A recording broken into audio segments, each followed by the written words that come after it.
past, like the defaults haven't shown up past any kind of historical highs that they should be. The distressed names in the overall category is pretty low. It's only at about 7.5%. So it's an interesting thing. If you get familiar with the corporate issuers and the corporate categories, investment grade too, there's a lot of relative risk and reward here that you haven't been able to deploy in your portfolio for a long time. And do you see demand for up in quality over high yield now? Up in quality over high yield, like getting some of these. Yeah, so that's the thing. You can be really selective within these categories. With, at Bond Blocks, you're able to choose the categories very, very precisely. And so, yeah, you can go seek out quality high yield, and you can go seek out quality corporate exposure. And it sounds like those two things aren't supposed to go together, but there's just a lot of misconceptions about the category and what's going on with them right now. Yeah, I'm looking at ETF Go on the Bloomberg terminal, XCCC, the triple C rated U.S. dollar high yield corporate bond, up 12%, trailing 12-month basis. Yeah, that's that yield that is just really hard to look away from, especially with, as I mentioned, the different level of volatility that gives you in your portfolio. And, it's 2023. We're almost at the end of 2023. At Bond Blocks, we don't see a recession or any downturn happening through the end of this year or even into the beginning of next year. And you're going on your second, almost third year of this market environment with yields at these levels, which are double where they were before the Fed started hiking rates. And you really, if we think things are higher for longer, which at Bond Blocks we do, and we don't see these hard landings, you really need to think about what's going on with your portfolio for the next 2 to 3 years. All right, Joanna, always great stuff to chat with you. Joanna Gallegos, co-founder of Bond Blocks. And again, you got the 2-year Treasury, 5.06%. I don't know. The Chrysler, whatever you're getting, the Dodge Scat Pack thing, I don't know. I think I might put some money in that 2-year Treasury. It might be better. I still want the car. Still want the car. And it's been made. We're going to have more coming up. This is Bloomberg. Let's get some company news right now with Lisa Mateo. You got it, Paul. General Mills is reporting first quarter profit that beat estimates. Its full year sales forecast also topped expectations. Bloomberg's Simone Foxman takes a closer look. The problem is that a lot of this outperformance was driven by price increases, not necessarily growing volume. In fact, volume a little bit weaker than Wall Street had anticipated, -2% across its business lines. The CEO talking about moderating inflation, and in a statement said that he expects input inflation to rise 5 to 6% for the fiscal year. Now, Foxman says that is driven by labor costs. Shares of General Mills right now, they are up just a fraction. Kim Kardashian says she's motivated by those who say she has no business running a business. The co-founder of private equity firm Sky Partners sat down with Bloomberg's David Rubenstein. I've always felt the doubt, and I've always just taken that as motivation to have me focus more and work harder, and felt like I had more to prove. You can hear more of that interview on the David Rubenstein Show, Peer-to-Peer Conversations. That's tonight on Bloomberg TV. And Kardashian has also done business with beauty company Coty. The company acquired a stake in her skincare label, now called Skin by Kim, for $200 million. Well, today, Coty raised its sales outlook for the year thanks to strong demand for its higher-end fragrances like Burberry and Gucci. It now sees growth of up to 10% and predicts sales to grow faster in the first half of the fiscal year. Let's take a peek over at shares of Coty. They are up about 5%. Those are the company stories we're following this hour. We'll have more Bloomberg Markets in just a bit. I'm Lisa Mateo, and this is Bloomberg.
This is Bloomberg Markets with Paul Sweeney and Matt Miller on Bloomberg Radio.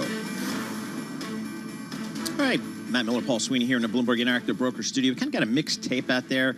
S&P up about 0.2%. NASDAQ off just a smidge here. Not a lot of movement on the index level. Yields pulling in just slightly. The 10-year Treasury off 3 basis points, 4.33%. WTI crude oil also kind of taking a pause here, right around $91 per barrel. Bitcoin just hanging right around 27,000. That seems to be a little bit of support here. Let's head down to Washington, D.C. right now. We'll get world and national news with Amy Morse.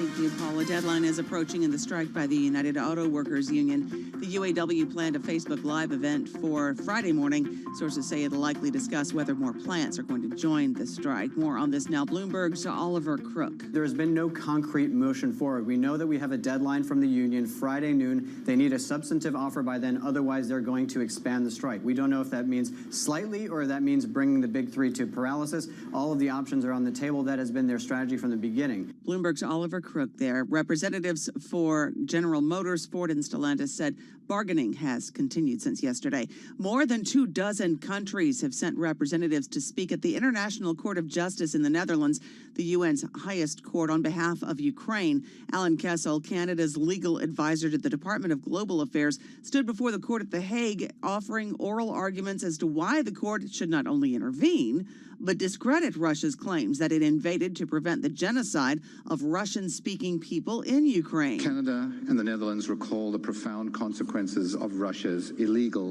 invasion of Ukraine, which has resulted in immense human suffering. Ukraine has charged the Russian Federation with falsely using the International Code on Genocide to wage a war against them. Canada is just one of 31 countries attending in support of Ukraine. SpaceX is breaking its own record in reusing booster rockets. A Falcon 9 rocket blasted off from Cape Canaveral last night, carrying 22 Starlink satellites into orbit. The rocket's first stage booster came back to Earth about 8 minutes later and landed on a SpaceX drone ship in the Atlantic Ocean. It was the 17th liftoff and landing for the first stage rocket. Global news 24 hours a day, powered by more than 2,700 journalists and analysts in more than 120 countries. I'm Amy Morris, and this is Bloomberg. Matt and Paul. All right, Amy Morris, thank you so much. We appreciate that. All right, Matt, the best hotels in the world, the best hotel in the world is Pasalacqua in Lake Como, Italy. Nice. Never been. I have, well, you've never been to Lake Como or to I've driven from Milan to Geneva for business multiple times, so I guess I'm passing it. Oh, I've stayed at Lake Como, not in that hotel, because it only just opened in June of 2022. Okay. It looks gorgeous. It's only got 24 rooms, and it was built in the 18th century, but they spent a lot of time restoring it. It has had some famous guests. I should say it reopened in 2022 because back in the day, Napoleon stayed there. Nice. Bonaparte. Heard of him. Churchill stayed there. Yep. The Winston Churchill. Sure. Vincenzo Bellini, who I don't know who Vincenzo Bellini is, but I'm going to go ahead and assume Player. They named a cocktail after that guy. Oh, I get right? you. Yeah. So anyway, these people who restored this hotel, they also own the Grand Hotel Tremezzo, which I have not stayed in, but I have seen, also on Lake Como. And by the way, room rates are about $1,800 a night for next summer season. Next summer season. They're booked out for now, obviously. All right, so this article on the Bloomberg Terminal by Nikki Eckstein, 50 top hotels in the world, okay? Yep. I looked through it. I've been to 2. Number 17, Raffles in Singapore, home of the Long Bar, home of the Singapore Sling, highly recommend. And the Hotel des Crayons in Paris, awesome, I highly recommend. I stayed there specifically because I just finished reading a book about how they negotiated the truce to end World War I, and it was negotiated at that hotel as the various dignitaries from the various countries were shuttling between rooms. Nice. How about that? That's awesome. Of the 50, I've actually stayed in 2. The Savoy in London I stayed at once, and I stayed in the Four Seasons in Madrid. But I was once dating a girl who cheated on me in Claridge's in London. So Okay. I feel like 3. Style. Yeah, I'll give you that. Much I'll give you that. information. Too much information. This is Bloomberg.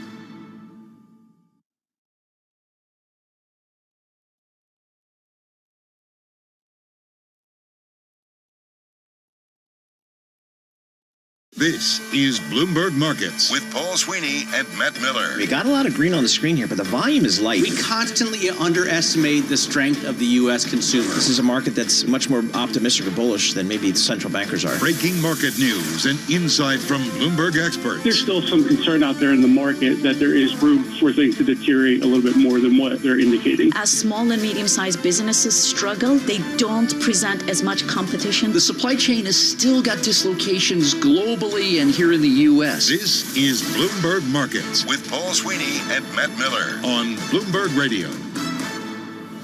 We got to get back on the rails here. We're going to kick off this hour and get an update on the markets with Jess Met, and she follows that stuff closely. She writes about it, so oftentimes she'll bring up an article she's written on the Bloomberg Terminal. And we'll Usually talk on a about that. Sunday.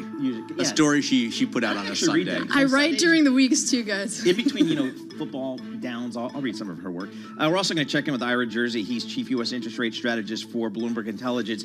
His job is actually watch the Fed and tell us what's going to happen there, because I don't watch the Fed, but we pay Ira Jersey to do that. So he'll tell us what to look for there. And that's all coming up. But first, let's kick this whole thing off with Mr. John Tucker. All right, guys, right now we have stock indexes trading higher at a little change ahead of the Federal Reserve's interest rate decision and comments. Cameron Dawson, the chief investment officer at New Edge Wealth, hoping to find out from the Fed today if there will be interest rate cuts next year. It's very much expected that is going to be a pause at this meeting. And what the question is really when we're looking at the dot plot, how hawkish of a change do we see in the dot plot projections for 2024? And then you have the S&P 500 right now, 10 points higher. That's up 0.2%, 44.53 on the index. Dow Jones Industrial Average up 168 points. And right now, the NASDAQ 100 is down 12 points. That's a decline of about 0.1%. A marketing and data automation provider, Klaviyo, set to start trading today. Shares indicated to open between $34 and $36 a share. That's at least 13% above the IPO price. And Instacart shares down right now about 3.7%, following the IPO in which they finished up 12% yesterday. Here's one for last time you were at Starbucks. Did you wait in line, waiting and waiting? Actually, special. Yes, I sat in line. Yeah. So elaborate drinks and almost an endless array of the combinations have slowed their baristas down. The time from placing an order to being served now tops 5 minutes for more than a third of customers, according to the Technomic, which measures these things. The company's been spending billions to try and shave seconds from the process of getting a drink at Starbucks. I just go upstairs. Anyway, that is your Bloomberg Business Flash. We check the markets for you. All right, this is easy. I walk in. All the Go time. ahead. Go ahead. All the time. Double short mocha. Boom. Dude, I actually, in keeping with the times, I downloaded the app this morning. Just now? Ordered the Starbucks coffee as I parked, when I was waiting for the line at the parking garage. And then I ran over there and I picked one up. Now, I did actually have to wait a couple minutes, but that was okay because I have Bloomberg on the phone. So what did that cost you? I'm just $7.02. I get $7.02 for a coffee that you could get free. Upstairs. It's a venti iced latte. Oh. And I've just started drinking coffee at the ripe old age of 49. So. And you just started using apps at the ripe old age of 49. I mean, I didn't drink coffee before, so why would I have had the Starbucks app? That's a good point. Yeah. That's a good point. All right, John Tucker, we learn so much, don't we, every day. Matt Miller, Paul Sweeney, live here in our Bloomberg Interactive Broker Studio. We're streaming live on YouTube, so go over to youtube.com and search Bloomberg Radio. As John was just reporting, kind of mixed out there in the markets, not a ton of direction, but we know there's lots of stories bubbling underneath. So let's check in with Jess Met. She covers equities for Bloomberg News. She joins us live here in our Bloomberg Interactive Broker Studio. Jess, what are you looking at? Well, I ran into Paul on the elevator this morning, who was very bullish on how many people were in office today. All the kids Fed coming day. into work. He said it out loud to everybody in the elevator. It was great. Well, it's People Wednesday, excited. I know. right? So everybody who wants to stay home on Monday or Friday to reduce their carbon footprint still comes to the office on Wednesday. I actually had a colleague on our stocks team who had started a couple months ago, and then Paul came up to her and said, "Hey, I'm happy to see you're here on a Friday," but she wasn't sure. She didn't know it was Paul at the time because she always hears Paul on the radio, and then she realized later it was the Paul T. Sweeney. But I wanted to point out this morning, so Savita Subramanian over at Bank of America, she lifted she lifted her price target. So this was back in May. She had moved it up from 4,000 to 4,300. Today, it's now at 4,600 from 4,300 there.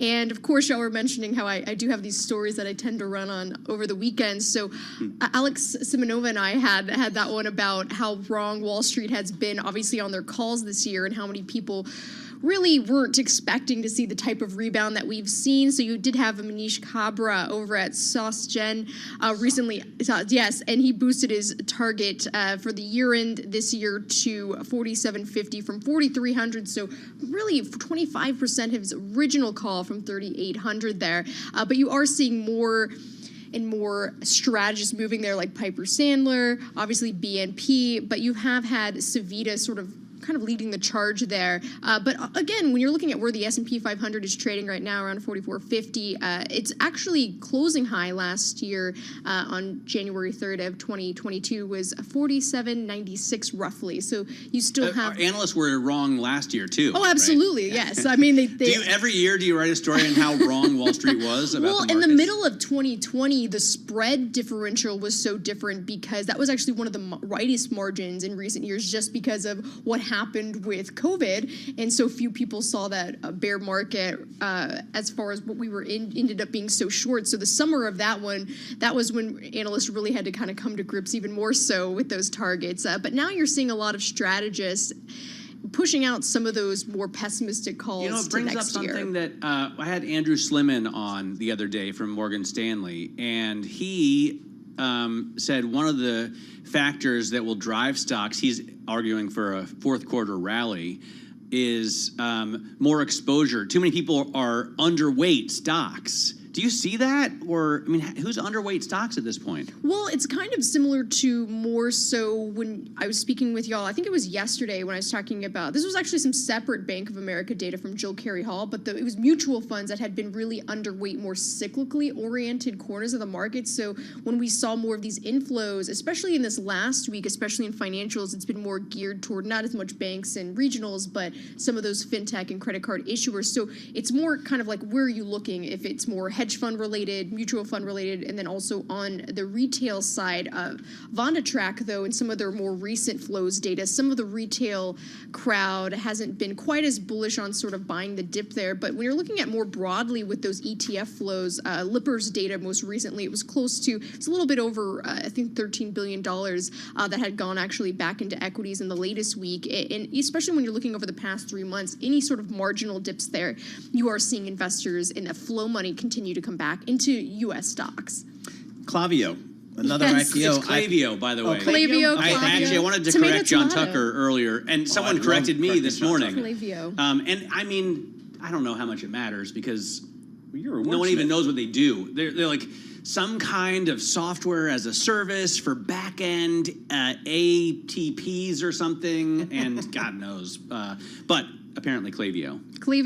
So the ticker symbol on this, KVYO, those shares are indicated to open between $34 and $36, at least roughly 13% above the IPO price that was set on Tuesday. So this would be the third big listing that we've seen in the past week behind clearly ARM last week, which was the biggest IPO of the year. And then, of course, Instacart. You are seeing, when you are looking at Instacart, though, the ticker symbol on that is CART.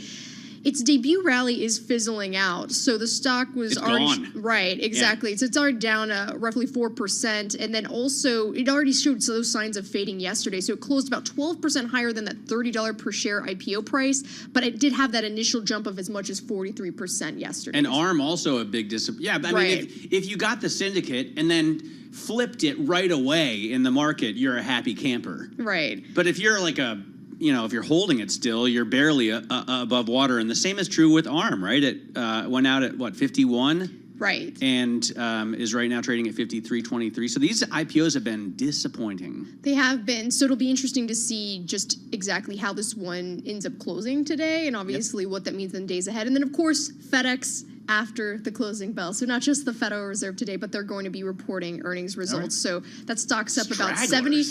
Yeah, that stock's up. Come on, man. FDX. It's up around 75% from its low point a year ago. You know who's not a straggler? No. Speaking of coming into the office on a Wednesday. I know.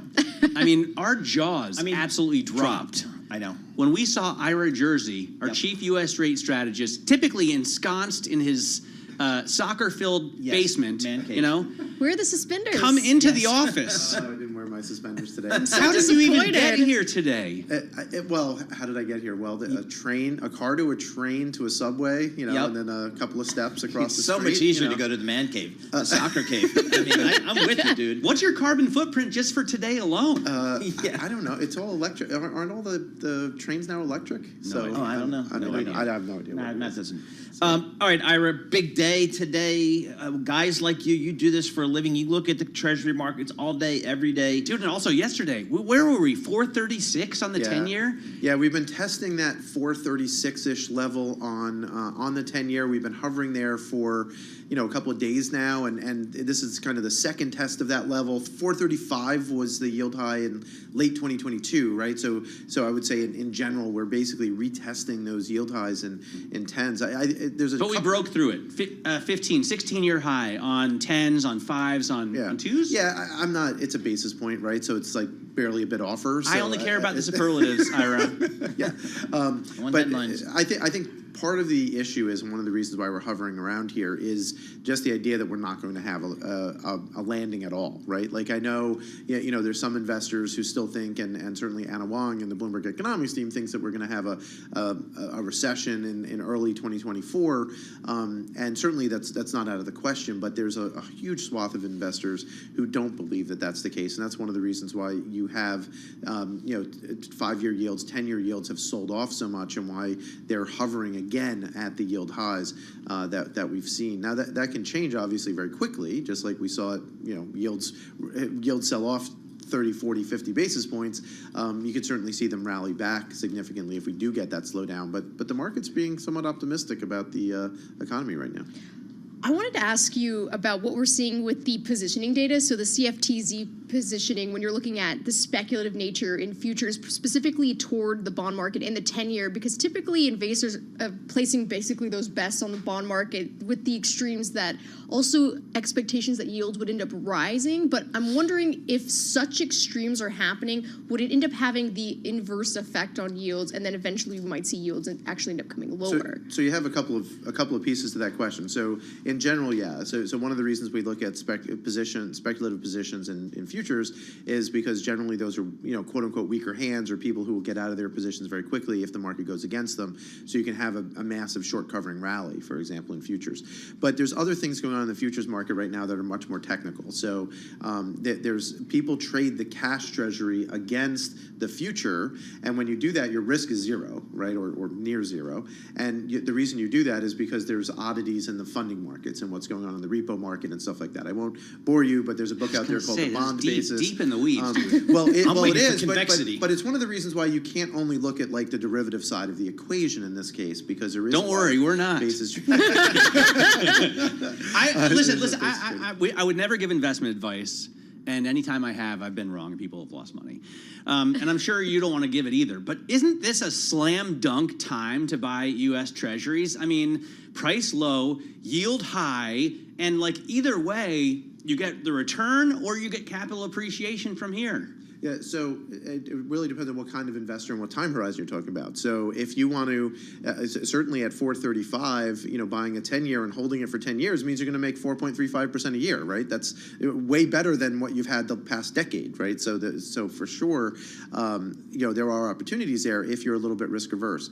And they can't go much higher, can they? Well, they theoretically can. I mean, if we have let's have a situation. I was out in California visiting customers last week, and I talked to a whole bunch of investors. A dozen or so, large money managers. And there were one or two that are worried about a scenario where we do have a little bit of an economic slowdown going into 2024. Were you talking to Jeff Sherman at but TCW? But then we see a reacceleration of inflation later in the year into 2025. And if we do get something like that, then there's the distinct possibility that you can wind up in another inflationary impulse getting 10-year yields at 5.5%. In fact, we put out a note today just looking at where 5-year Treasury notes could go in a situation where you do have that reacceleration, Fed hikes to 6%. Now, what's interesting is that in almost all of those scenarios, you continue to have a very inverted yield curve because the market's going to continually price for the Fed to at some point cut, even if it hikes more, right? And that's one of the interesting scenarios that we'll probably have over the next couple of years. So why do you think the S&P 500 is trading about 1,000 points higher than it was last year when the 10-year peaked out? What's changed in the bond market to where maybe if you're looking at the equity side of things, it's more resilient? That's a better question for Gina Martin Adams, our equity strategist, than me. But I would imagine valuation certainly part of it, and the fact that we haven't had a landing, right? The fact that profitability hasn't come down because businesses so far have been able to pass along some of the price increases. Now, will that continue? That's a different question. If you continue to have slower inflation and higher costs, then obviously profit margins have to suffer in that situation, and that's where you can wind up if risk assets swoon a little bit and you have the S&P 500 goes down 5% or something, then that's where you probably get 10-year yields headed back toward 4% in a hurry. And our forecast, by the way, just so you know, Matt, since you asked the question, we do have a forecast for the end of next year of 10-year yields at about 100 basis points lower than they are today at 3.32%. So we're talking about a pretty decent rally on a slowdown in the economy and the like. Warren Buffett's been losing big time on his Treasury purchases. He says he comes into the auction every Monday, and if they want to sell them, I'll buy them. Well, depending on where you're buying along the curve, if you have a lot of cash and you buy 2 years at 5%, like you're going to make 5% a year. Like that's non-trivial cash reinvestment, and that you don't have to worry about if the Fed cuts in 2024 because you've locked in for 2 years, right? Do you think they're going to have any more to sell? The Treasury Department, you mean? Yeah. Well, the Treasury Department has a lot to sell. I was being sarcastic. So our deficit forecast for the fiscal 2024, which ends next September, so about a year from now, is another $1.5 trillion. So massive there's still supply. A lot of treasuries to come out, which is another reason that 10-year yields probably are where they are. So is speculative positioning telling us that investors are betting yields are going to go higher or lower? Neither. Because of this oddity of the basis trade that's going on right now. Interesting. I got nothing. Convexity? Convexity? No, I'm going to ask, what's the soccer match I'm watching this weekend? It's all about the Fed today. Come on. I haven't even looked at the fixture. So I have to say, I'm taking a trip to England in October. So I'm looking for my tickets to Aston Villa West Ham on October, I think it's 22nd. So that's Sunday. I'll be at Villa Park. Okay, you know a guy? Okay. Yeah.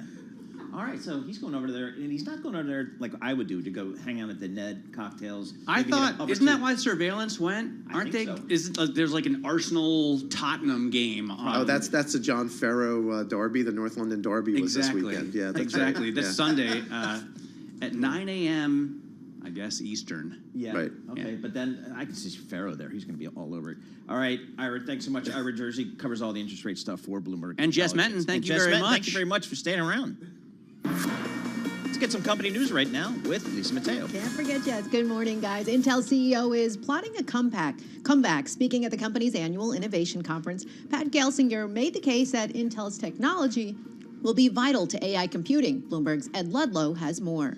The AI story that Pat Gelsinger is trying to position with Intel is that the next wave will be on-device. Remember, Intel, one of the principal makers of PC processors, and while right now we're focused on large language models with hundreds of billions of parameters, those are built in data centers. The future for generative AI tools will be on local device PC powered by Intel processors. And speaking of Intel shares right now, down about 2%. The days of using X, the social media platform formerly known as Twitter, for free could be over. Bloomberg's Gina Cervetti has that story. Elon Musk is considering monthly user fees for X to battle bots. Musk said a subscription for all users would make the effective cost of bots very high and would require operators to use a new payment method for each account. X, formerly known as Twitter, currently offers a free version and subscriptions for individual subscribers and brands. Now, meanwhile, Musk's other company, Neuralink, wants to test their brain chips on people, and it's looking for candidates. The company is recruiting those those with cervical spinal cord injuries, or ALS, to evaluate the safety of their implants and surgical robots. And the goal is for them to be able to control a computer cursor or keyboard using their thoughts alone. Last year, Musk said that he would test Neuralink's brain chips on himself when human trials begin. No word if that's happening. Those are the company stories we're following this hour. I'm Lisa Mateo, and this is Bloomberg.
Headlines and breaking news 24 hours a day at Bloomberg.com, on Bloomberg Television, and the Bloomberg Business app. This is a Bloomberg Business Flash. It's 11:21 on Wall Street. We are 2 hours, 39 minutes away from the latest FOMC decision. We've got stocks trading mixed right now as traders await the outcome. Right now, we have got the S&P up 7 points, little changed, up by about 0.1%. The Dow up 187 points, up 0.5%. The Nasdaq Composite Index lower by 35 points, down by just about 0.3%. 10-year yield now 4.32%, with a 2-year that's yielding 5.05%. Spot gold up $13 the ounce to $19.45. That is a gain of 0.7%. And West Texas Intermediate crude closing it on $92 a barrel. WTI up 0.8%. 91.90 right now. Brent 94.62. That is a gain of 0.3%. Stocks, bonds, and the dollar looking at small moves right now as traders bet the Fed will keep rates steady while hinting at the possibility of hiking again if warranted. Instacart, day 2 of trading, and Instacart shares, they are now lower by 5.8% at $31.75. Recapping, we've got the 10-year 4.32%. Fed Wednesday, stocks mixed, S&P up 7, up 0.2. Nasdaq down 0.3, and the Dow higher by 0.5%. I'm Charlie Pelleton. That is a Bloomberg Business Flash. Charlie Pello, thank you so much. We appreciate that. Matt Miller, Paul Sweeney live here in the Bloomberg Interactive Broker studio. Danielle DiMartino Booth made it here to the studio. She's the CEO and Chief Strategist at QI Research. You came in from LaGuardia. Not a quick trip today. You need a police escort. Yeah, you need a police escort. Like in a helicopter, preferably. Yes. Well, we know a guy that could help us out next time. This is not the right time to break a leg really big. This is not the right time to need an ambulance in Manhattan. No, forget about it, particularly on the east side. All right, Danielle, you were just talking about the housing market. Give us some of those stats you were talking about, because Matt and I both now are real estate moguls. We're homeowners. Oh, yes. We own property. We own property. Exactly. What are you seeing in the real estate market? Does that mean you top the market? No, what we're seeing is kind of this oversupply bloodbath that we've been worried about for a few years on the apartment side finally coming to fruition. So before the pandemic, you might have had 83,000 units absorbed a month. The last month we had 46, I want to say 1,000, don't quote me, but about about half of what was pre-pandemic normal from the 109,000 units that came online out of the pipeline. So you're not even getting 50% of what's being produced. You've had 1.2 million units come on in the last 3 years, and there's another 1 million units in the pipeline. So we saw multifamily permits yesterday really get hit hard, but you've still got to work through a pipeline of another 1 million units. Well, people are going to take out a mortgage at 7.5% to. Well, someday they will, right? I mean, it looks bad compared to a couple of years ago, but not so bad compared to 20 years ago. Refinancings were up like 13% in this morning's Mortgage Bankers Association data. Somebody's taking cash out of their homes at these mortgage rates. Wow. So is this what the Fed wanted, or does this make the transmission mechanism slower? It makes it a lot slower. Yeah. And I think that's exactly what we've seen. And because some people say, when we talk to Danny Blanchflower, he says it takes 18 to 24 months for these rate hikes to work their way through the economy. But other people like Jan Hatzius say actually the lags are much quicker than they had been in the past, which is why he thinks that they've worked their way through the economy. Well, they could have been quicker, could have been, but the fiscal impulse kicked right back up. So that's not normally what you see when your economy is slowing, when you're getting to the end of the cycle. You don't normally see the government completely re-up, as if we're at war. Fiscal spending, along with the employee retention credit, which is now on hold, thank you God. By the way, no one talks about the fiscal side. But if we were neither when it comes to a driver of inflation, nor when it comes to the economy. Everyone talks about in the month of July, policy. The employee retention credit pumped out $29.8 billion in 1 month in cash. Directly deposited into people's check, just like the stimulus checks were, those 1, 2, 3 stimulus checks. It's the same exact thing that bypasses monetary policy and the Fed's ability to try and slow the economy. Now, the plug's been pulled on that. So, and student loans, people are preemptively getting out there and paying their student loans. Who would have predicted this, that we would have seen this spike in in government revenues in the month of August? People are like, hey, interest is going to start back up. This is just a fact of life. My budget's going to take a hit. I might as well just start paying right now in August. And they did. All right, putting all the millions of pieces of data that you look at and your team at QI Research look at, what's your recession call? I think that the reason we're seeing some, for lack of a better way to describe it, preemptive Chapter 11 filings, some stores just up. I mean, we're seeing massive amounts of stores closing. I think we're seeing it because they know that the holidays are not going to save them. So I think we're finally getting to the hard part of the landing, as opposed to where we've been, because so that soft landing. Fiscal you're not buying into that soft landing rhetoric? No, certainly not with the UAW on strike. Okay. The government shutdown. And the government shutdown. The UAW on strike. Student loan payments getting ready to resume. Yep.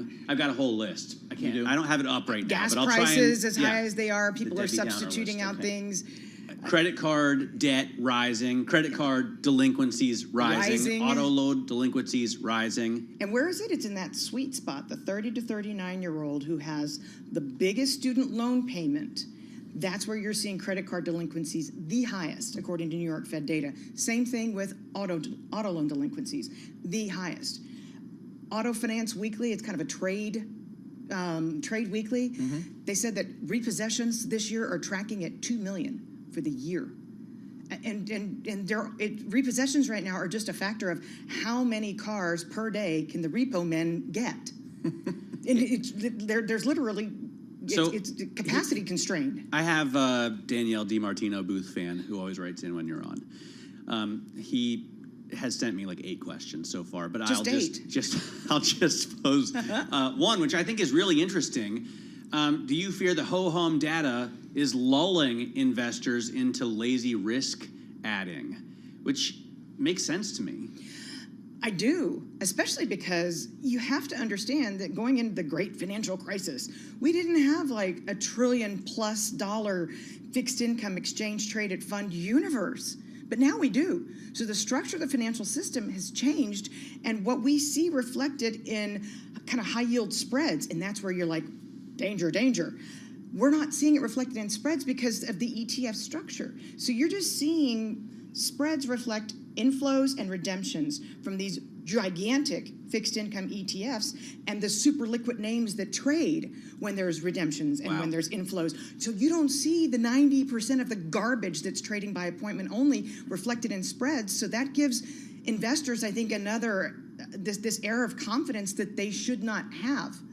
All right, that's fascinating. Does the Fed share your sense of caution, do you think, such that they will just settle down and stop? I would have to say no, given how sanguine John Williams is and that he runs the New York Fed, where the markets desk is housed, and that's where they get their markets intelligence throughout the Federal Reserve System.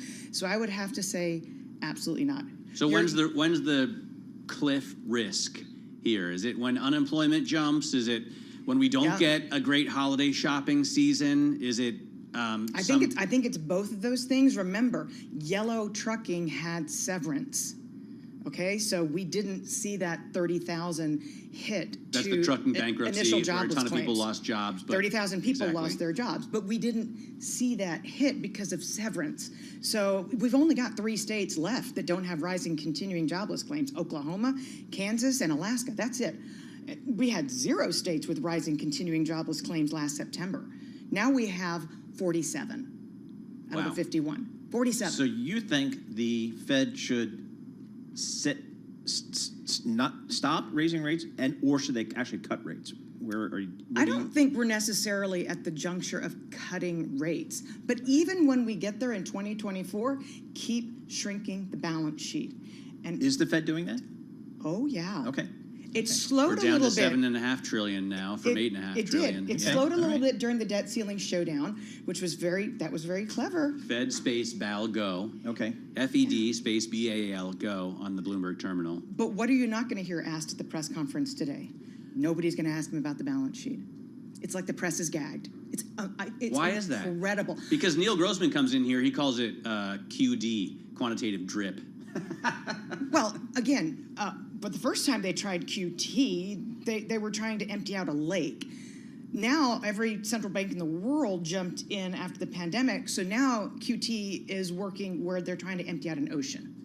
So it's a different dynamic, but that does not mean that it's not happening. And by the way, it's global. Right. And it wasn't. It wasn't. And we're getting a ton of supply. This is what we were just talking about with Ira Jersey, right? At the same time, we're getting a $1.5 trillion, I think he said, of supply maybe through. And I mean, for the moment, if you dig deep, pension funds, life insurance companies, they're delighted. They don't know what to do with themselves with these yields. They're like, oh my gosh, I can do this weird thing called asset liability matching, which I haven't been able to do for years. I've been stuck in private equity, paying God knows what fees for diversification that all of a sudden I can't get. Why are we seeing CIOs of public pensions falling quickly, one after another, like dominoes? All right, Just Danielle, saying. I'm glad you made it to the studio. It was worth every minute. Danielle DiMartino Booth, she's the CEO and Chief Strategist at QI Research, one of our favorite folks to talk to about these markets, about the Federal Reserve. She did spend some time at the Federal Reserve Bank of Dallas, so she knows of what she speaks. Again, we're going to hear from the Fed today. We'll get those minutes at 2 p.m. Wall Street time. Bloomberg Surveillance TV coverage starts at 1:30. That's going to be simulcast on radio, I believe. The Fed decides. The Fed decides. Well, full coverage. Right now, let's head down to Washington, D.C. Nancy Lyons has got World and National News. Thanks, Paul. Attorney General Merrick Garland, during testimony before the House Judiciary Committee, says his prosecutors will not be intimidated by threats from former President Trump's allies.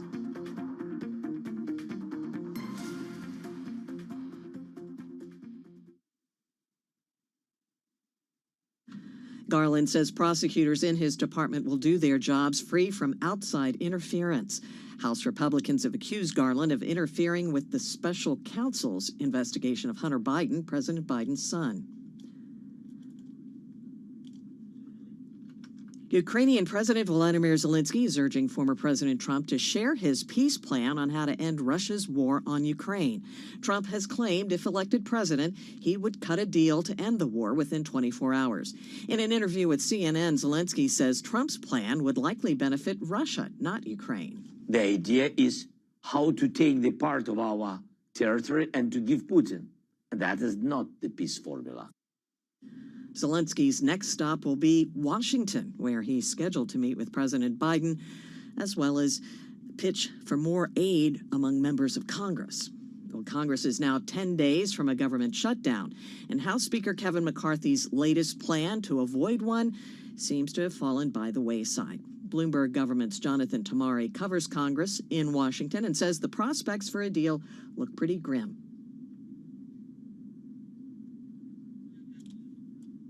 There's a new plan seemingly every few days, and it quickly comes and goes because there's a hardline group that is just very insistent on deeper spending cuts. They really are. It's a group that was really upset at the outcome of the debt ceiling. Bloomberg Government's Jonathan Tamari. Global news 24 hours a day, powered by more than 2,700 journalists and analysts in over 120 countries.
markets, headlines, and breaking news 24 hours a day at Bloomberg.com, on Bloomberg Television, and the Bloomberg Business app. This is a Bloomberg Business Flash. It's 11:40 on Wall Street. We do check markets all day long at Bloomberg. We are looking at a mixed market on this Fed Wednesday. The S&P higher by 4 points, little changed, up by about 0.1%. The Dow up 165 now, up 0.5%. But NASDAQ in the red, down 38, drop there of 0.3%. The NASDAQ 100 index down 39. That is a drop of 0.3%. 10-year yield right now 4.32% with a 2-year that's yielding 5.05%. Spot gold up $11 the ounce. The precious metal now at $19.42 the ounce, up 0.6%. West Texas Intermediate crude up 0.3%, $91.43 a barrel on WTI. And so we are 2 hours, 19 minutes away from the latest Fed decision. What to expect? Deborah Cunningham is a senior portfolio manager at Federated Hermes. I think definitely a skip, not a pause. And I do think, they're going to emphasize that November continues to be a live meeting. I would not be surprised to see the economic projections and the medium dot to go up by 25 basis points more. Ultimately, although inflation, is lower than it was 3 months ago when these numbers came out, it's still firm. You can hear more of that conversation on the Surveillance podcast. You can download it wherever you get your podcasts. Boeing says China is going to account for 1/5 of the world's new aircraft deliveries over the next 20 years. Boeing shares up now by less than 0.1%. After earnings, Coty raising its sales outlook for the current fiscal year, citing continued robust demand for higher-end fragrances. Recapping a mixed market now, S&P up 5. That is a gain of 0.1%. I'm Charlie Pellet. That is a Bloomberg Business Flash. Charlie Pellet, thank you so much. We appreciate it. Matt Miller, Paul Sweeney live here in a Bloomberg Interactive Broker studio. Let's talk about the cannabis business, because it's not working in New York City the way I thought it was, which is city-approved dispensaries and nice shops and all that kind. Every block has two or three of these, kind of, I don't know, under the table kind of. I mean, the road to hell is paved with good intentions. I think that cannabis management in New York State wanted to do the right thing and then just ended up making a mess of it.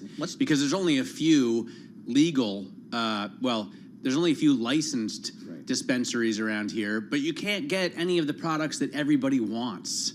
So they go to everywhere else. All right, Kyle Kazan joins us. He's the CEO of Glass House. Over the counter, GHBWF is the ticker. GHBWF. Yes, GHBWF is the ticker. Thank you. He joins us live here in our Bloomberg Interactive Broker studio. Kyle, you're in the city here today. You've seen it all. What did New York City? Well, what does Glass House do? What does Glass House do? Let's go there. So thank you for having me on. Glass House Brands is a vertically integrated company in California. We own the largest greenhouse facility or cultivation facility in the history of mankind. It's 5.5 million square feet, coupled with our other 2 greenhouses. So we have 6 million square feet of cultivation. We have 10 stores throughout the state, and we have a manufacturing facility. So we're only in California, and we're basically the largest seller of cannabis in the biggest state in the country. How is that business rolling out in the state of California? It has been very, very difficult. The industry is littered with just carnage and lots of lost money and things like that. We are cash flow positive, maybe the only company in the state of California is cash flow positive, and we pay our 280E, which, without getting wonky, we can't deduct a lot of our expenses because it's federally illegal. So it is the craziest industry I've ever been in, but I love being in it, and we grow cheaper and better than anyone else in the country. But your brands are not allowed to be sold in New York State. And I imagine a number of other states because of the way the regulation works. Is there any potential for that to change? Yes. So the cause of that is the federal government. The federal government has absolutely done zero. We're a Schedule I drug, which is the most dangerous. And right now, I checked the ticker just before I came in. The total number of overdose deaths in the history of human beings from cannabis is still at 0. So it is absolutely ridiculous what's happening, but we're starting to see some federal relief potentially coming. You have a number of brands. One of your brands is the Plus Gummies. Yes. And someone I know very well who hadn't smoked weed in years was given a box of those and thought nothing of it until he just decided to take it one day. And the experience was, I think, different than he imagined. He ended up reorganizing his filing cabinet, cleaning out, the dressing room, and it just was something that was different than he may have expected. Do you hear that kind of story a lot? All the time. And the one that I would tell you, people that are of an older age, they go with the sleep gummies because they don't like Ambien. They don't like, some of the other things that are available pharmaceutically. And they can just take a 5 milligram gummy and they sleep like a baby. There's no bad effects. It's a plant. And so and then the next question from somebody like my 80-year-old aunt and uncle, that when they go on their RV, they always have to have their Plus gummies, is, can I do something to maybe take the edge off? Drink a little less wine. And we absolutely have those in the gummies as well. I mean, I know a lot of people who quit drinking completely, thanks in part to Plus Gummies. I love that. And yes, I think cannabis is much more benign than alcohol. All right, competing. What's it like to compete in the state of California? Who are your competitors? Oh my goodness. You've got to compete against Kana, you've got Camino, you've got Stizzy. I mean, you've got a lot of big name brands that you have to go up against. I was not expecting to hear a California expert. You are absolutely right. I have friends in California. Wild would be seriously upset. I don't know if you just mentioned Wild, but what I would tell you is the future of cannabis, if you're an investor and you say, hey, I want to look at investing in a multi-state operator, first go to California to see how we run our stores. Again, we're vertically integrated, but in our stores, we sell 25, 30% of our own products. We have to carry all these other brands that you mentioned because the consumer is very discerning in California and they want a selection. And so the Trader Joe's model that you might see in a lot of the other states, we don't get that. We have to run it just have to run it straight and get the best products, and hopefully they're ours as well. And so, yes, ours sell throughout a lot of other stores that are also vertically integrated. So right. It's a very interesting. Well, it's like beer. I mean, this is the problem I have with the New York City OC or New York State OCM. Brooklyn Lager is a fine beverage, but if I want Sierra Nevada, I don't want it to be illegal for me to buy it somewhere, right? Why is it illegal? Well, because in New York, they can only sell products that are grown in state. So any of the California brands can't be sold here. Go on. But I mean, you're going to end up going to an unlicensed vendor is what's going to happen, obviously. And then there are problems because you could get something that's counterfeit, and you could get something that's more dangerous than a typical marijuana product is in the first place. I just want to sit and listen because you're making the argument better than I could. All right, when you walk down the streets here in New York City and you see all these unlicensed places, what's the city doing? How did they screw this up? What's amazing to me is, and I would agree with the initial quote of, the road to hell is paved with good intentions. All they had to do is look at the city of Los Angeles, who did this some time ago. We have an illicit market that's huge in California, and if you don't properly regulate the market, they will own it. And we have one store in the city of Los Angeles. It's our worst performing store because there's 10 illegal stores around us. So when I saw what New York was doing, I thought it was crazy. And what's interesting is, they're going to grow cannabis in the Hudson Valley. It's going to be far more expensive than what we grow in California. And so what's interesting is I think unless they decide they're going to take a harder line and regulate this market properly, you're going to see California products continually sold. Yeah, because also maybe not as good, right? Hudson versus Humboldt. It's a big delta. Do you expect the DEA to make a decision this year? I expect them to make a decision. I've been told it'll probably be before the end of the calendar year, and it will likely be a Schedule 3 and go with the recommendation from the Health and Human Services Secretary.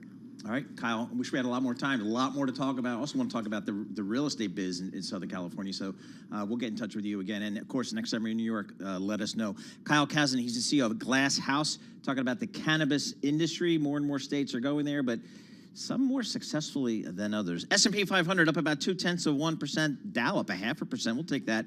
NASDAQ trading off just fractionally here. We're going to have more coming up. This is Bloomberg. Good morning. Let me know. Good morning. Higher car prices aren't the only side effect of striking auto workers. Bloomberg's Gina Cervetti explains. Auto parts makers have a lot on the line if strikes by the United Auto Workers expand as threatened. At least 76 public companies were supplying General Motors, Ford, and Stellantis in the most recent quarter, with more than $38 billion of revenue at risk. And it's begun. The United Auto Workers has struck a plant that makes parts for Mercedes-Benz vehicles. The union posted on X, the social media platform formerly known as Twitter, that 190 workers at a ZF plant in Tuscaloosa, Alabama, that supplies front axles to Mercedes are now on strike. Hearings begin in the largest pending labor rights case against Starbucks. Bloomberg's Steve Potisk has that story. As hearings begin in the largest pending labor rights case against Starbucks, the coffee giant argues it didn't violate federal labor law when it insisted on in-person collective bargaining. A union lawyer describes how negotiations broke down, saying Starbucks refused to conduct hybrid bargaining, with some members joining via Zoom. Now, many Starbucks workers have complained for years about the amount of time that goes into making its specialty drinks. Well, now the coffee chain says it's going to spend billions of dollars to make things easier and cut wait times. According to a survey, the time from placing an order to being served now tops 5 minutes for more than a third of customers. Starbucks is revamping how it brews each cup of coffee, whips up frappuccinos, and blends its cold foam. Now it's even shifting to smaller ice cubes because they're easier to scoop. Shares of Starbucks right now, they are up about 0.8%. I'm Lisa Mateo.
This is Bloomberg Markets with Paul Sweeney and Matt Miller on Bloomberg Radio.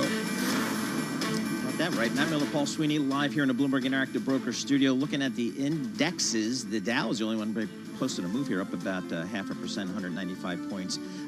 S&P up about 0.2%. The Nasdaq pretty much unched on the day. Yields come in slightly. 10-year Treasury 4.32%. The 2-year still hanging 5.05%.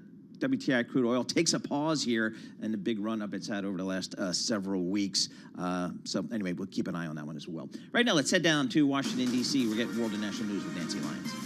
Thanks, Paul. Attorney General Merrick Garland is in the hot seat as he testifies before the House Judiciary Committee. His appearance comes as the House conducts investigations into President Biden and his son Hunter Biden. Garland pushed back on Republicans' claims that politics has entered into his decisions. As the president himself has said, and I reaffirm today, I am not the president's lawyer. I will add, I am not Congress's prosecutor. The Justice Department works for the American people. Our job is to follow the facts and the law, and that is what we do. This is the first time in 2 years the committee has heard testimony from Garland. The United Auto Workers Union strike is having some ripple effects. About 190 workers walked out of an Alabama plant that makes parts for Mercedes-Benz group vehicles. Union officials are vowing to walk out of more auto plants Friday if the big three automakers fail to meet their demands. It's estimated by S&P Global Mobility the strike is costing the company's output of 3,200 vehicles a day. House Speaker Kevin McCarthy says Republicans are making progress on averting a government shutdown. Look, it's not September 30th. The game is not over, so we continue to work through it. And I've been at this place many times before, and we're going to solve this problem. He says he's asked the White House to work with lawmakers and not just send a request for a supplemental bill. New York police are looking for a third suspect in a deadly drug exposure case at a Bronx daycare. The daycare owner and a tenant now face federal charges and are being held without bail in addition to local murder charges. A 1-year-old died last Friday. Several other children fell ill after police say they were exposed to fentanyl at the daycare. The owner's husband remains at large. Global news 24 hours a day, powered by more than 2,700 journalists and analysts in over 120 countries. I'm Nancy Lyons. Now back to you, Paul and Matt. All right, Nancy Lyons, thank you so much. We appreciate that as well. Matt, our good friends across the river on the Jersey side, the American Dream Mall, still facing headwinds. The mega mall in New Jersey's Meadowlands has seen its losses increase fourfold in 1 year. That's according to a draft securities filing. I just can't.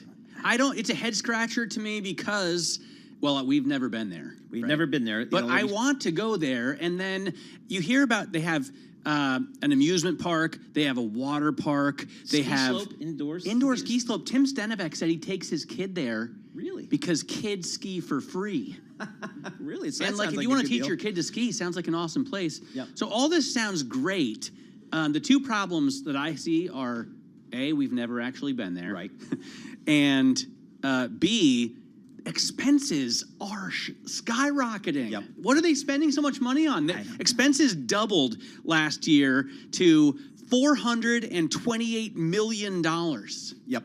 And here's the issue here. In November of 2022, the lenders, led by J.P. Morgan Chase, gave American Dream a 4-year extension on repaying $1.7 billion in construction borrowing. So that's financial expenses. That's the problem. Yep. Because they ballooned to $189 million last year. Yep. So they, the mega mall located across the Hudson River from New York City, had to draw on a debt reserve fund just to pay interest on $800 million of municipal bonds, i.e. Joe Mysak, backed by fees the mall's owner gives to bondholders instead of paying property taxes. So it's a situation where, you know, came through the pandemic. That was brutal for all retailers, had to deal with that.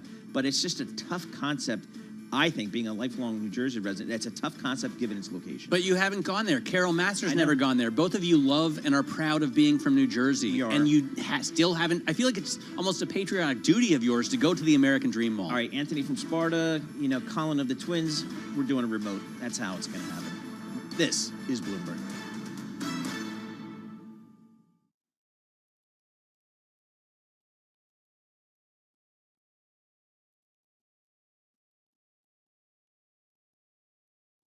This is Bloomberg Markets with Paul Sweeney and Matt Miller. We got a lot of green on the screen here, but the volume is light. We constantly underestimate the strength of the U.S. consumer. This is a market that's much more optimistic or bullish than maybe central bankers are. Breaking market news and insight from Bloomberg experts. There's still some concern out there in the market that there is room for things to deteriorate a little bit more than what they're indicating. As small and medium-sized businesses struggle, they don't present as much competition. The supply chain has still got dislocations globally and here in the U.S. This is Bloomberg Markets with Paul Sweeney and Matt Miller on Bloomberg Radio.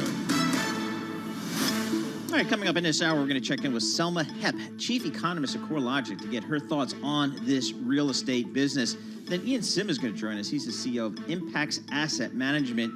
We're going to talk to him about kind of how record heat is affecting physical assets and which sectors and companies are most at risk. Then we're going to get a macro call here from Lindsay Piegza. She's a chief economist with Stifel. What is her preview for this Federal Reserve? All that coming up in this hour. But first, let's check in with Charlie Pellet with the Bloomberg Business Flash. Hi, thank you very much, Paul Sweeney. 2 hours to go, just under 2 hours until we get the actual Fed decision.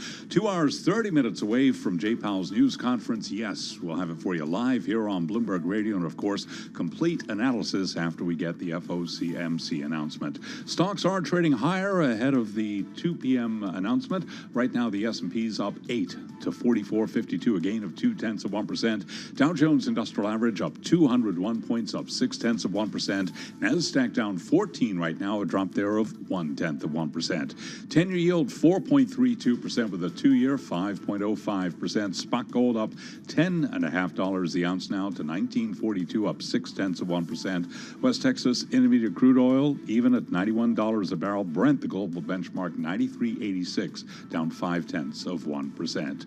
Stephen Ricciotto is chief economist at Mizuho Securities USA, and he says you cannot ignore what is happening with the auto strikes. You also have issues where we've got fairly high wage compensation negotiations going on in a number of industries. And even though there's less unionized employment today than there was back in the 60s, 70s, and 80s, you know, the political, I should say, the news press coverage is a lot greater as to what these settlements will be, and therefore it still has a residual impact on the rest of the labor market.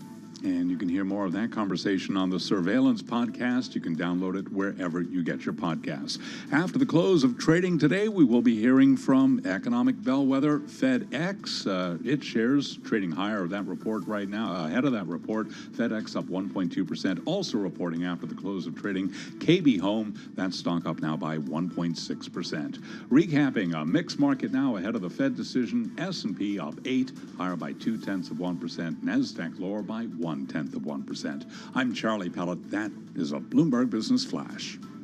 All right, Charlie Pellet, thank you so much. We appreciate that. Matt Miller, Paul Sweeney live here in the Bloomberg Interactive Broker Studio. We are streaming live on YouTube, so head over to youtube.com and search Bloomberg Radio. Klaviyo, IPO of the day, still has not opened. And for that, we blame our next guest. Bailey Lipschultz joins us here. He covers all the equity markets for Bloomberg News. Bailey, like Matt Miller's been telling us all week, these things are opening later and later. Yeah, especially as Matt mentioned earlier on the show, the Fed, 2 o'clock, 2:30. We've got to be careful. How long are we going to have Klaviyo trading as the actual news of the day? Right now, though, I will point out, indication is at 36 to 37, so it narrowed to $1, which normally is a signal that it could be opening soon. It is an icy stock, so we know human beings are setting up this book and building that and prepping it to open. That's the big distinction, I think, or at least it was when I was on the floor. You know, we watched Facebook open late at the NASDAQ, and on the New York Stock Exchange, these things happen typically earlier, right? Yeah, well, it's all about who their DMM is, and when you look at, that's the big difference between NASDAQ and NYSE, and being the NYSE stock of the three is that we don't get these rapid updates for indications, whereas NASDAQ, you're getting these every 10, 15, 30 seconds. It's really kind of up to whoever the DMM is, and so when you're looking at it, designated market maker. There you go. Typically dominated by Citadel. There are a few others at NYSE, but when you're looking at this, updated right now at 12:02, it's been about 14 minutes, so looking at that to open sometime soon, but it's indicated for a nice pop. Again, right now, the low end 36, priced at 30, so another 20% pop, but obviously the big focus will be how this stock trades, which we've seen Instacart again opened at the high end and traded down through yesterday, trading lower again today. ARM has traded down ever since it rallied in its first session. So the follow through or lack thereof will be the big thing when you're looking at what to expect from some of these IPOs as we see a reopening of the window here in late September and into the fall season. All right, what else are we seeing out there in the equity markets? Yeah, big things in terms of bigger movers. You've got Western Digital up 5%, best performer in the S&P 500. That's because Kioxia banks are readying a $14 billion loan for that deal, so outperformer there. To the downside, looking at Zebra Tech, company was cut by Morgan Stanley on slower recovery space. So stocks moving in different directions. I mean, it's a day dominated by the Fed. Everyone's kind of waiting for that 2 o'clock update and the comments from Powell at 2:30. I know Paul gave me a little flack, but 100-day average S&P 500 volumes down 27% from what's been normal. So quiet, sleepy day when IBM's your biggest driver. Wait, the volume down 27% from what, other Fed days? No, just the last 100-day average. Well, no kidding, dude. I mean, on a Fed day, it's always down before 2 o'clock. Is that right? I didn't know that. Yeah, because traders sit on their hands, they turn off the algorithms, they don't want to make a mistake. Before the Fed? That makes sense. Well, then that's the fastest 2 minutes in trading. 2 o'clock hits and we watch the lines go up and down and up and down. True. And that's when the volume picks up. But on a day where you're seeing, in terms of point average, using the terminal, the MOV function, UnitedHealth, IBM, Amgen, the biggest drivers to the upside for the S&P 500. So quiet, safety day with Apple, Google, Microsoft providing the biggest lags. Though, again, all of that can and likely will change in an hour and 55 minutes. All right, this is just means absolutely nothing, but it just jumped out at me. Budweiser parent to stop cutting tails off Clydesdale horses after pressure from activists, according to the Wall Street Journal. I don't know why, but that just kind of jumped out at me as the weird story of the day. Budweiser owner Anheuser-Busch InBev said it has stopped cutting the tails off its famous Clydesdale horses after months of pressure from animal rights activists who say the practice is cruel. Seems mean. How would you like it if someone cut your tail off? Yeah, I guess so. But I mean, it seems like Anheuser-Busch has enough problems on its hands dealing with kind of its public image. Shares of Anheuser-Busch are unched on the day. They're down 4% year to date. My first couple of Rottweilers had docked tails before I, was able to make that decision. But Steve, the latest and greatest, has a full tail and has never regretted it. Yeah. It really helps with his balance. How many Rottweilers have you had? This is the third. And will there be any more? Absolutely. Really? They're really great family dogs. No kidding. Yeah. All right. A little protective, maybe a little slightly too protective, but very loving, loyal, and intelligent. I would not have guessed that. I wouldn't. I'm not a. But leave the tail on. Leave the tail on. All right, Billy, thanks so much for joining us. Billy Lipschutz, he covers all the equity markets, including the IPO market. Again, we still don't have any movement on that IPO of the day. Can't even think of the name. What is it again? Clavio? Clavio, yeah. Okay. All right, let's talk real estate here. Selma Hepp joins us. She's the chief economist at CoreLogic. So, Selma, give us a sense here. We got mortgage rates just continuing to climb higher here. How's that impacting the real estate market? Yeah, it's been really bad for the housing market. It continues the housing market down, continues to drag home sales activity, particularly for existing homes, because there's the inventory issue there that continues with elevated mortgage rates. So existing market is just crushed with higher mortgage rates. Selma, we cannot but notice in your Zoom, there's nobody in your office there. I mean, is it work from home day? No, this is my background. Oh, it's your background. Oh, okay. By the way, for listeners who aren't aware, you can go to youtube.com and search Bloomberg Radio and watch us streaming. You can see Selma there as well. Selma,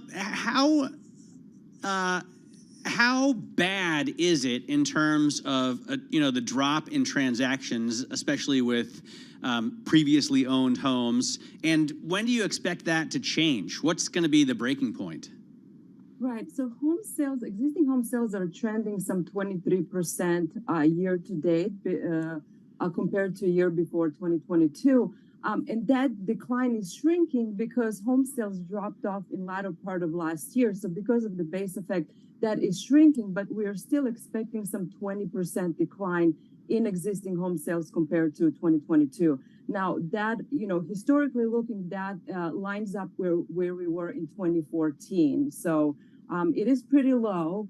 And I don't see it improving anytime soon, unfortunately, because of high mortgage rates. I mean, I think really we'd have to see mortgage rates come down to closer to that 6% handle on the lower end, like 6.2, before we see any significant pickup in home sales activity and inventory for that matter, because inventory is really a huge constraint in addition to lack of affordability. Isn't there a little bit of a timing, or I don't know, it's any point where mortgage rates are, whether it's 3%, whether it's 6% or 7.5%, if they stay there for a while, don't people kind of get used to it? And that, if nothing else, people start just doing deals again? Yeah, no, I mean, that's definitely true. And we do see people moving for family reasons. So people that were going to move that have to move anyways, there's life events that happen that make people move. So, because of that, we're not seeing a larger decline in home sales activity. So if people were just staying put, I think that decline would be even larger. But people do move every year because of family reasons, job reasons, and these are now the major reasons that are driving those moves. I'm looking at the stocks of the home builders, and they're all up 50% kind of this year alone, up more than that on a trailing 12-month basis. So it's good to be in the home building business. How much longer can they enjoy this kind of demand? Well, I mean, I think we have a lot of pent-up demand, and when you think about that housing shortage that we keep talking about for many years now, we are down, anywhere between 2 and 5 million homes. And, while the number of home new starts has increased, well, not in the latest reading, but, with the permits being up, and we do expect home sales to pick up again, I think we still have years to go before we can, make up for that loss of or that inventory that wasn't built. So we do have a lot of pent-up demand. And, it's not just millennials, it's baby boomers who are now retiring and moving to other areas. People are still moving because they can work. Some areas, you still can work from home, and you're moving for that reason too. So I think we still have a lot of pent-up demand. I wonder, in terms of the Fed activity or the Fed, rate rising cycle, when this comes to an end, do you think, and when we know it, do you think, 7% mortgages are going to look slightly less terrifying? Or are people going to wait for them to cut rates? Right. So the knowing part is the critical part, because I think that would introduce some certainty into the market. And we've talked about mortgage spread being high before, and it still remains high because of that uncertainty around what the Fed is going to do and what inflation, inflation seems to be an issue again now with rising gas prices and food prices. So all of that uncertainty introduces some risk that investors are not happy with, or not, they want to account for that. So until we do have that more of that certainty, that's where when the spread is going to come down, and I think that's when people are going to come back in. So, and then obviously Federal Reserve cutting rates will help as well. Well, when I was a kid, Selma, a lot of people used ARMs and post-financial crisis, adjustable rate mortgages. And post-financial crisis, nobody, except for Paul Sweeney, has done so. Is that going to change? Well, we've seen pickup in ARMs over the last year, but honestly, even ARMs have gotten more expensive. So the share of ARM origination has gone down as a result. But people are trying in any way that they can to save some money. So, Selma, if a buyer finds something, what is the mortgage market like? Can I get a mortgage? Is it competitive out there? What is the mortgage? Are banks pulling back? Are they much more cautious?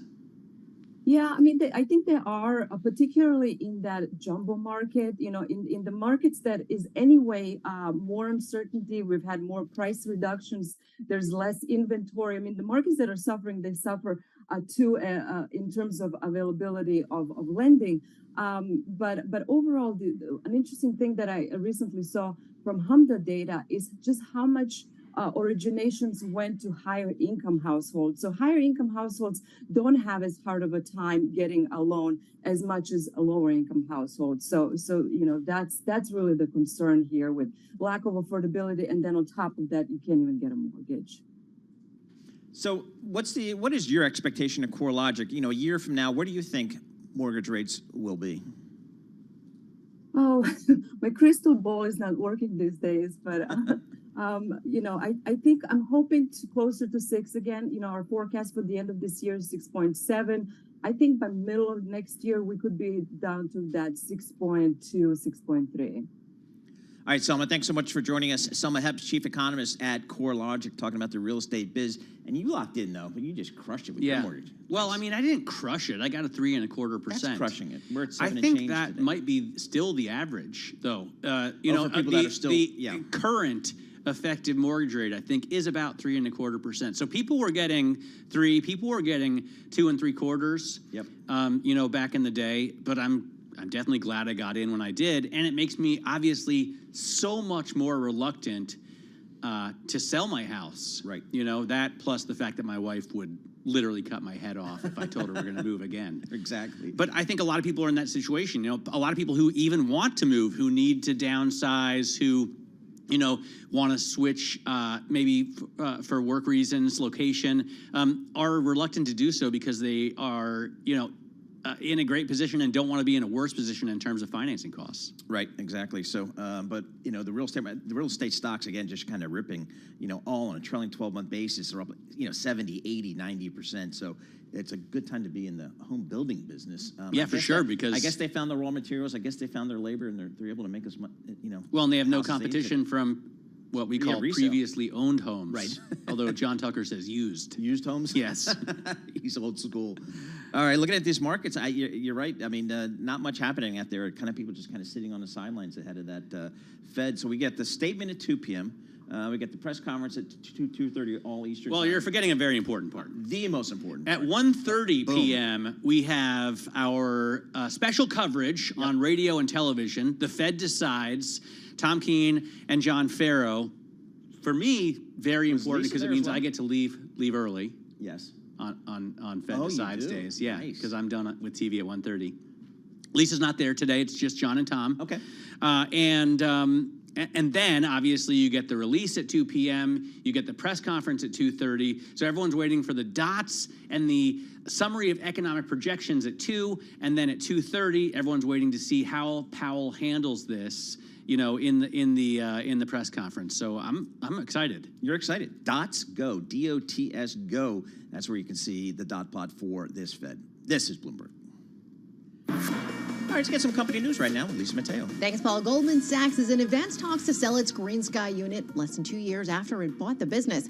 The buyers include Sixth Street Partners, KKR, and PIMCO. Now, Bloomberg's Sonali Basak says there's an irony in the proposed sale. Remember, Sixth Street as well has a lot of Goldman alumni on its own. It has Marty Chavez, the former CFO, Alan Waxman, and it is bringing on Julian Salisbury as well. So homecoming of sorts. But remember, there is a price for everything. According to the Wall Street Journal, this deal may be around $500 million, a far cry from the $1.7 billion Green Sky was acquired for. Now, Goldman Sachs shares right now, they're up about 0.3%. Instacart is falling after going public in one of the year's biggest U.S. listings. It already received a lukewarm hold rating from Needham. Bailey Lipschultz covers equity markets for Bloomberg News.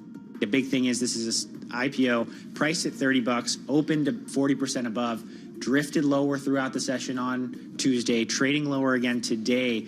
Whether or not it breaks below that $30 IPO price will be closely watched, but it does seem like a lot of the excitement that initially was spurred by that open, at least as it relates to Instacart, seems to be fading. And shares of Instacart right now down nearly 5%. And it's a busy week for IPOs. Today, Klaviyo makes its trading debut. Bloomberg reports the data automation firm is expected to open at least 13% higher than its initial public offering price of $30. Yesterday, the company and a group of investors sold 19.2 million shares, raising $576 million. We're going to continue to keep an eye on it and let you know when it does begin trading. Those are the company stories we're following this hour. I'm Lisa Mateo. This is Bloomberg.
Markets, headlines, and breaking news 24 hours a day at Bloomberg.com, on Bloomberg Television, and the Bloomberg Business app. This is a Bloomberg Business Flash.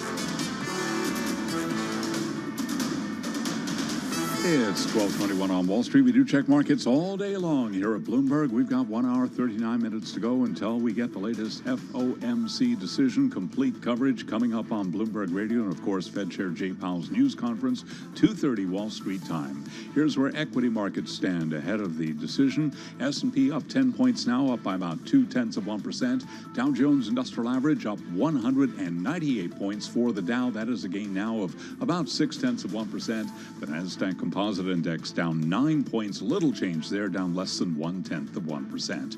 10-year yield 4.32% right now on the 10-year, with the 2-year that's yielding 5.05%. Spot gold up $13 the ounce to $19.45, up 0.7%. Oil lower, a retreat for Brent, down 0.2%. Brent crude at $94.19 a barrel. West Texas Intermediate crude down 0.1%, $91.15 a barrel on WTI. Boeing says China will account for a fifth of the world's new aircraft deliveries over the next 20 years, driven by above-average economic growth and booming demand for domestic air travel. A word from the United Kingdom in the past few minutes. Prime Minister Rishi Sunak has diluted key parts of the UK government's green agenda, including pushing back a ban on the sale of new petrol and diesel cars by 5 years to 2035, as he sets out what he calls a new approach to tackling climate change. Again, recapping stocks or trading mix, the Dow, the S&P, they're both higher. Nasdaq lower, S&P up now by 0.2%. I'm Charlie Pellet. That is a Bloomberg Business Flash. All right, Charlie Pellet, thank you so much. We appreciate it.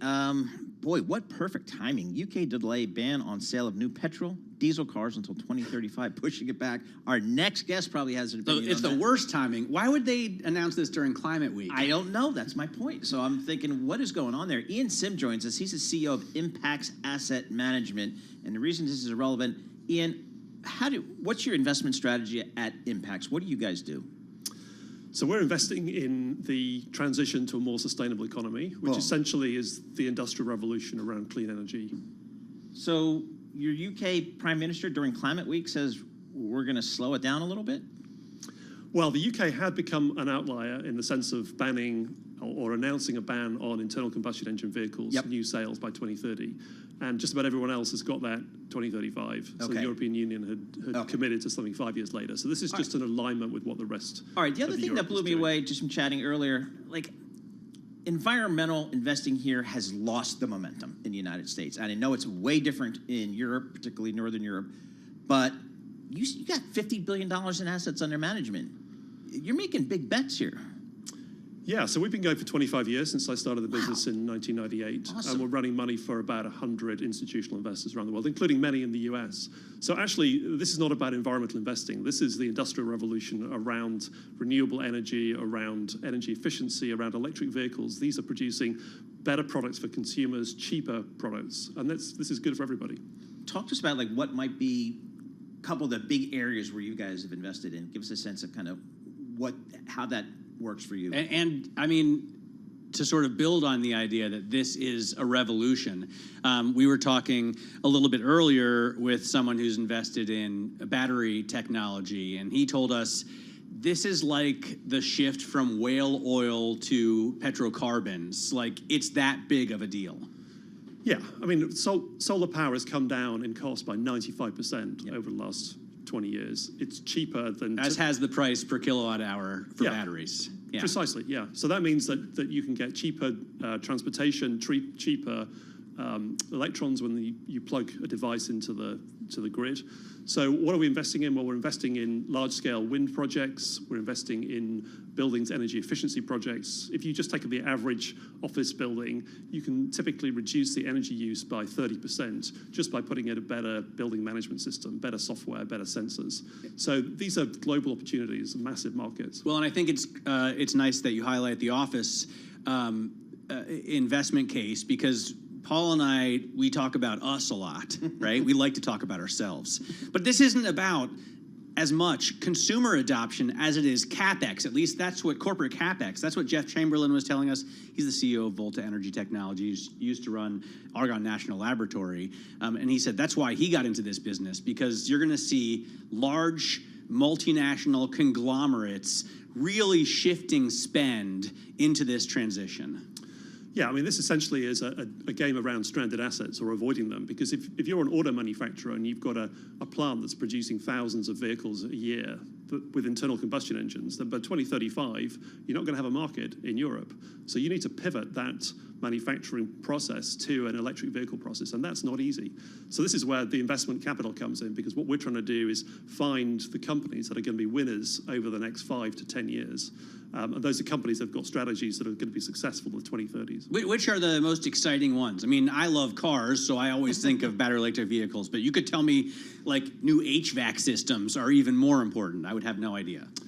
Yeah, well, we're investing across the board. There isn't like a silver bullet here that's going to be the one to go for. So, and it's not just all about energy, right? Look what's happened in the water sector this year. We've got a huge contention in the UK around sewage overflows, pollution of rivers. I think there were problems with one of the big athletic events in Paris because people couldn't swim in the River Seine for the triathlon. This is a major investment opportunity as well. Look at garbage, the amount of money that's just been put into landfill by throwing stuff away. Regulations are trying to tighten up on that.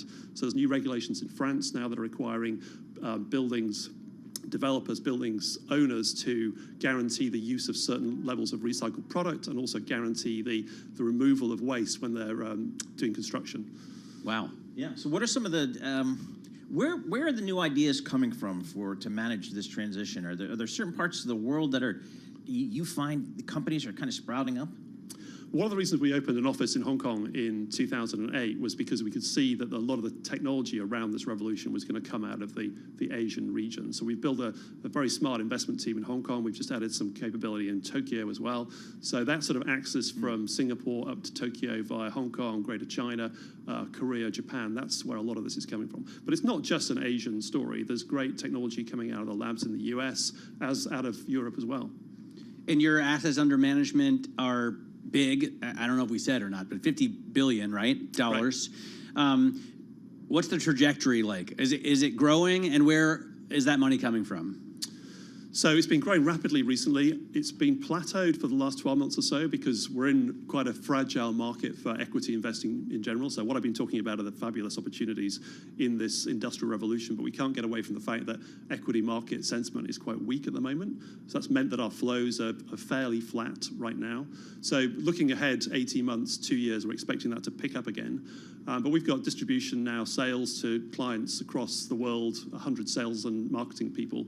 So we're expecting that new money to come in from pension funds, sovereign wealth funds we're in dialogue with. We just won a mandate a year ago with the Government Pension Fund of Japan. We manage money for CalSTRS out of California.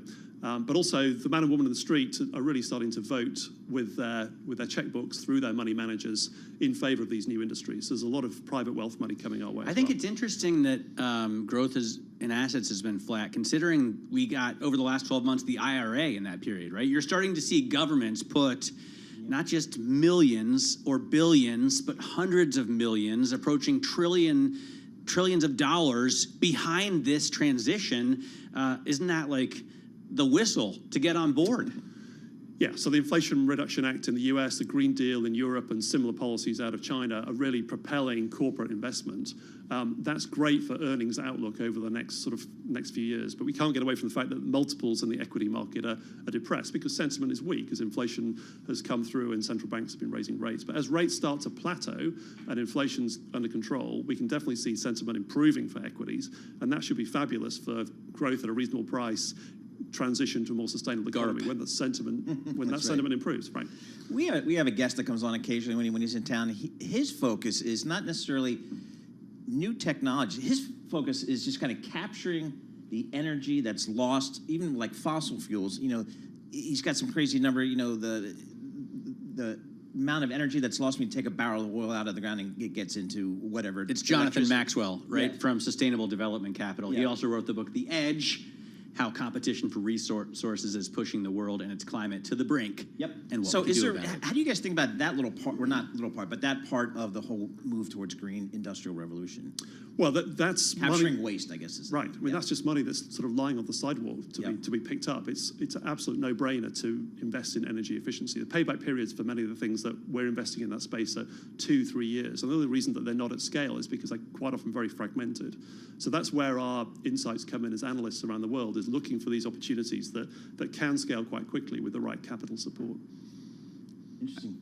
I'm glad Climate Week happened because I've been learning a ton about an issue that, the problem is, I think for a lot of Americans, they get kind of beaten over the head with this ESG thing, and it gets kind of muddied in with the woke thing. It's become politicized in this country. It's become very politicized, and that makes it harder to talk about from an investment from a completely logical point of view. Yeah, we need to bury ESG. ESG is an unhelpful, muddy concept, and we need to move on from that. Because I like the way you phrase it, because I could take that message down to Tallahassee, Florida, Austin, Texas, and pitch, I think, the pension funds. Well, and I wouldn't be physically thrown out of the office like you would be if you said ESG. Right, and if you go in and you say, look, if you buy an electric vehicle, it's got 40% of the parts of an internal combustion engine vehicle. It's more reliable. It's going to be cheaper. It's going to be more fun to drive. Why wouldn't you want to buy one of those rather than the clunky old gas guzzlers? All right, Ian, thanks so much for joining us. Ian Sim, he's the CEO of Impacts Asset Management, joining us live here in our Bloomberg Interactive Broker Studio. Right now, let's head down to Washington, D.C. Nancy Lyons got World National News for us. Thanks, Paul. Attorney General Merrick Garland is defending the work of his Justice Department as he testifies before the House Judiciary Committee. Republicans have accused the DOJ of slow-walking the Hunter Biden investigation while throwing harsh penalties at former President Trump. Our job is to pursue justice without fear or favor. Our job is not to do what is politically convenient. Garland says his department will not be intimidated and will not back down from defending the democracy. The debate continues in the House as Republicans remain divided on whether to keep the government open past the September 30th deadline or allow a shutdown. House Speaker Kevin McCarthy told reporters today they are working to reach some sort of deal. I don't know if any of you ever played sports. Did you quit before the game was over? If you went into overtime, did you quit during that time too? I think this is where the most significant change happens. And that's why what we're going through right now, and I'm going to stay with it and solve the problem. McCarthy says he's asked the White House to work with Congress on the issue. Well, there's still no deal between the United Auto Workers Union and the big three Detroit automakers, and Bloomberg's Detroit bureau chief David Welch says the strike could grow on Friday. UAW President Shawn Fain said that unless there's some real significant progress, which he didn't define, if that didn't happen by noon on Friday, then he would add plants to the three that he already has on strike. And I would assume they'd be pretty profitable plants, but we'll see who he picks. Bloomberg's David Welch says the two sides are stuck on the size of pay raises and the length of the work week. Witnesses say the man who died in the stands at Sunday night's New England Patriots game was punched twice in the head, but Boston Globe reports today an autopsy found 53-year-old Dale Mooney also had a medical condition that may have contributed to his death. Global news 24 hours a day, powered by more than 2,700 journalists and analysts in over 120 countries. I'm Nancy Lyons.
markets, headlines, and breaking news 24 hours a day at Bloomberg.com, on Bloomberg Television, and the Bloomberg Business app. This is a Bloomberg Business Flash.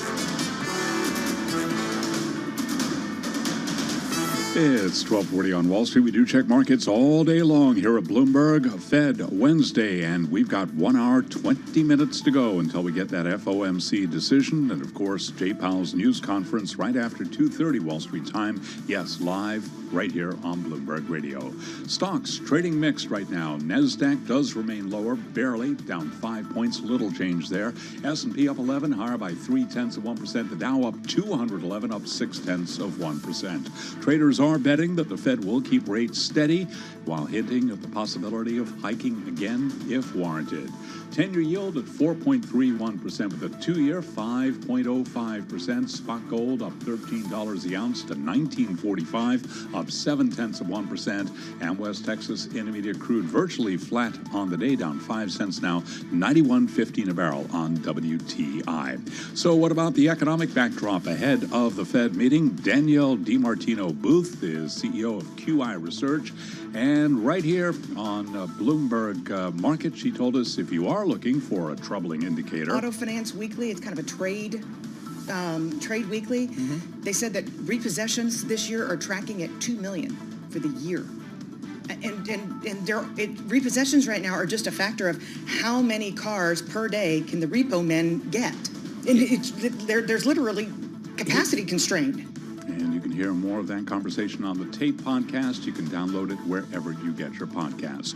Uber is planning to allow participants of federal nutrition and health care assistance programs to pay for food delivery with government benefits. Boeing says China is going to account for 1/5 of the world's new aircraft deliveries over the next 20 years.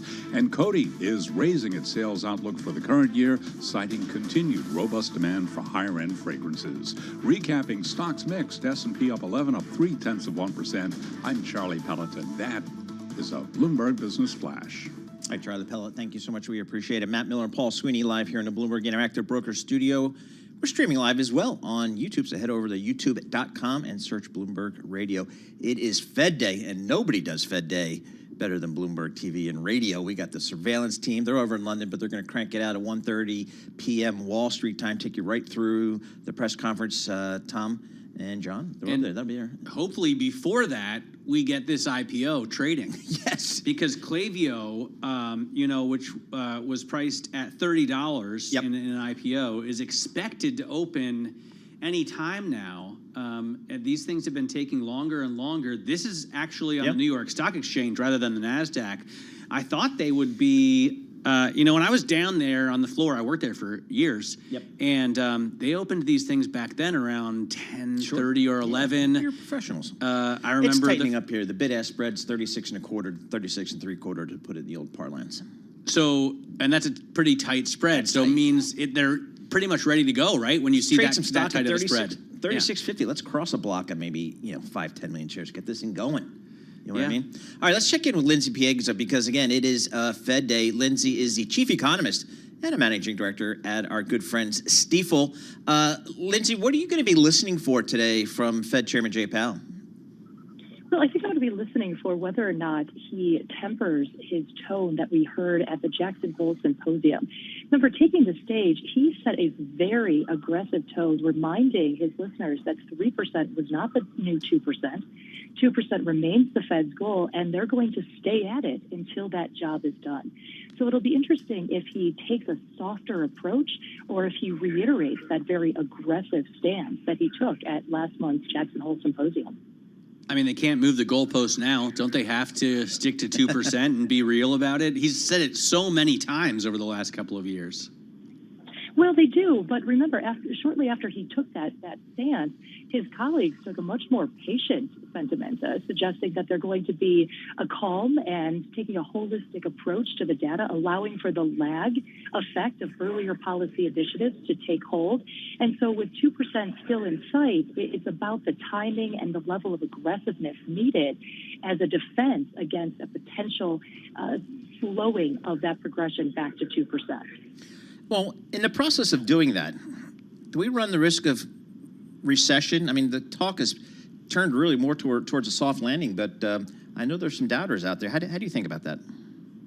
Well, I think when we put it in the context of the Fed raising rates, the risk is not that the Fed raises too much. The risk is that the Fed doesn't raise rates high enough, doesn't tackle inflation, and then is forced to come back into the market for a second round of tightening, potentially raising rates higher than they otherwise would have and slowing the economy then more than they otherwise would have needed to if they had simply stayed the course, kept their resolve, and slayed the inflation dragon this first time around. We saw this, of course, play out in the late 70s, early 1980s, and they don't want to make that same policy mistake this time around. All right, Klaviyo, for those that are still playing, did open right now, which is $37, up $7 or 23%. Again, priced at $30 even. It's trading now at $36.80. So we got that done for you. Yeah, and it opened up right around where you suggested, $36.75, just around $12.44. So right at the end of the window that we were watching, 12:30 to 12:45. It'll be interesting to see if this one gets the kind of pop that we saw.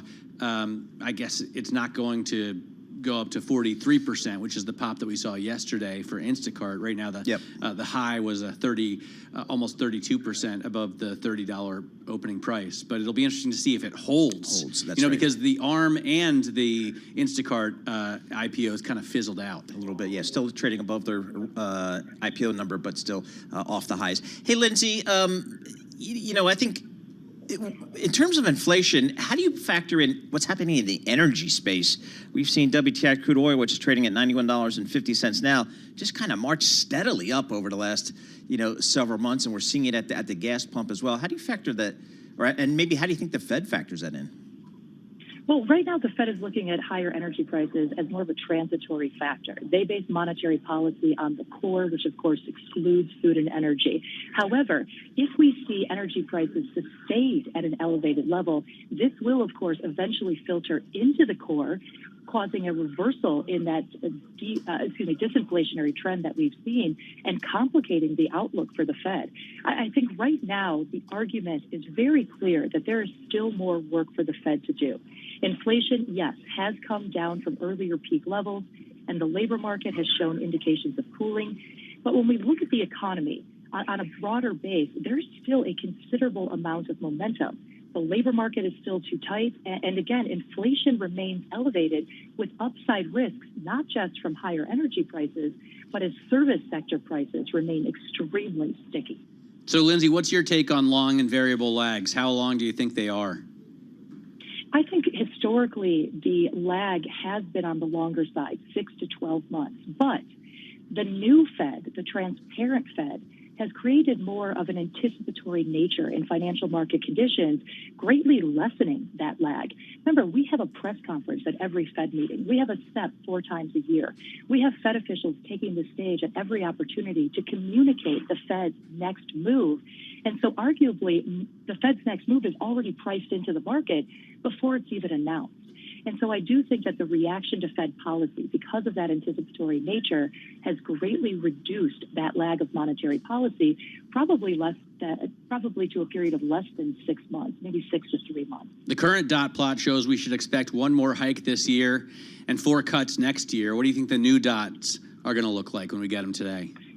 I think we're going to see further consolidation of those dots around the notion of 1 additional rate increase, but I do expect still some outliers suggesting that maybe 2, maybe even more rate increases could be appropriate depending on the level of inflation. But in terms of the potential policy easing down the road, remember, as you mentioned, there was an anticipated 100 basis point cuts in 2024.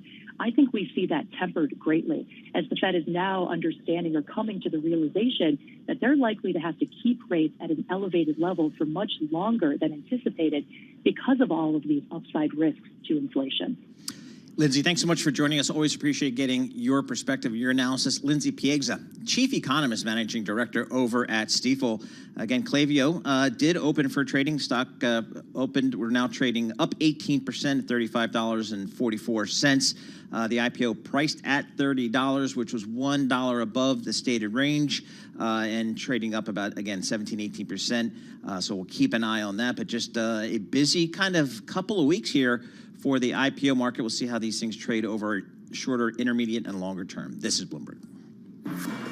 Let's get some company news right now with Lisa Mateo. You got it, Paul. And aside from Klaviyo, that is the big news right now. We also have Intel news. Intel CEO is plotting a comeback. Speaking at the company's annual innovation conference, Pat Gelsinger made the case that Intel's technology will be vital to AI computing. Bloomberg's Ed Ludlow has more. The AI story that Pat Gelsinger is trying to position with Intel is that the next wave will be on device. Remember, Intel, one of the principal makers of PC processors, and while right now we're focused on large language models with hundreds of billions parameters, those are built in data centers. The future for generative AI tools will be on local device PC powered by Intel processors. Now, shares of Intel are down about 2%. General Mills is reporting first quarter profit that beat estimates. Its full year's sales forecast also topped expectations. Bloomberg's Simone Foxman takes a closer look. The problem is that a lot of this outperformance was driven by price increases, not necessarily growing volume. In fact, volume a little bit weaker than Wall Street had anticipated, -2% across its business lines. The CEO talking about moderating inflation, and in a statement said that he expects input inflation to rise 5 to 6% for the fiscal year. Now, shares of General Mills down just a fraction. And a new version of the cashierless technology that Amazon uses at some of its grocery stores is coming to clothing shops. The company's Just Walk Out technology uses RFID tags to keep track of apparel. Amazon is also rolling out a generative AI Alexa that the company says can give you near human-like interactions. Kind of scary. Shares of Amazon down a fraction. Those are the company stories we're following this hour. I'm Lisa Mateo.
This is breaking news from Bloomberg.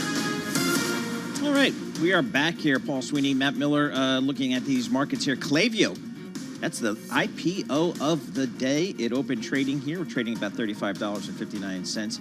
IPO'd at $30. So nice little pop here. Bailey Lipschultz, he covers the markets, including the new issue markets for Bloomberg News, joining us here in our Bloomberg Interactive Broker Studio. So another solid day for an IPO, but I guess what we're learning so far with these recent deals is, can they hold the first day gains? Exactly, Paul. You're looking at this company, a Shopify-backed marketing and data automation provider. As you mentioned, IPO was priced at 30, opened about 23% higher, traded up 32% from that IPO price, but has given back a chunk of those gains, now up closer to 19%, as we saw with Instacart, which is down today, paring back some of that first day pop, as well as ARM, which now is only up really 4% from that IPO price. Is the trading not only today, but also through the rest of the week into next week, whether there will be enough supply of shares out there and enough demand to continue to prop up some of these strong gains, just because a nice 30% jump looks great as a headline, but for the company and other actual sellers a few months down the road,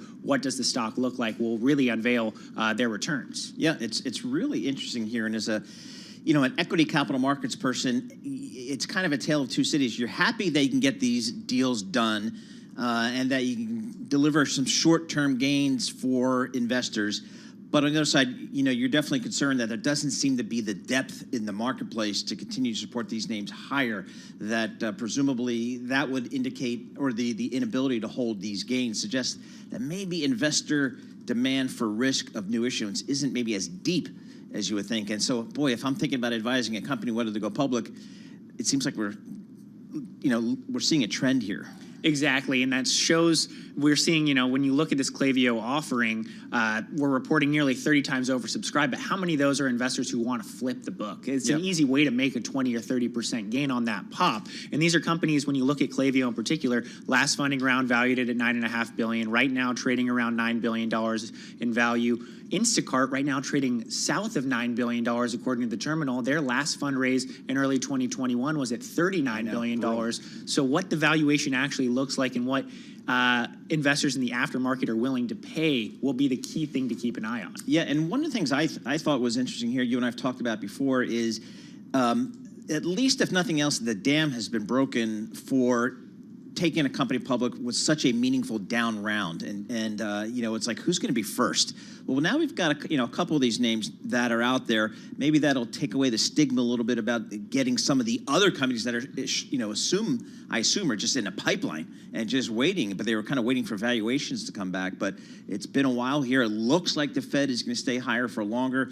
So if I'm a banker, I have to say this might be as good as we're going to get for a while, 6 months. I can't, who knows what happens after that. So if you want to get a mark on your equity, you can do it here. We'll give you a little bit of a pop, but, Yeah, well, the big thing is for those who want to be public companies, when I talk to advisors and bankers, is maybe first quarter next year when you have 2023 financials all together and you can talk 2025 expectations. Maybe the market will give you back some of those valuations and maybe a bit of a less of a haircut as opposed to going public right now. And the big thing will be, are we going to see filings? Will we see filings? Because that's seen as an indicator that hasn't really been particularly strong for companies to get out in this fall window ahead of the Thanksgiving holiday. So Birkenstock is one that's we're expecting over the next several weeks or month or whatever. I mean, so we've got 2 or 3 more that are kind of still in the pipeline. Is that the case? Yeah, so Birkenstock is the most closely watched, expected sometime likely by early October. Another one is VNG, which would be the first Vietnam technology firm to trade in the U.S. Really, those are the 2 that people are keeping an eye on, as well as Turo, Databricks, others kind of maybe further off into the fall. All right, so there you go. That's the IPO market. It is open. It's percolating. The question is for a lot of folks is how deep is it? How strong is it? And healthy is it going forward? So again, we'll keep an eye on that. Klaviyo, open for trading today. Sound On with Joe Matthew, Washington, D.C. That starts right now.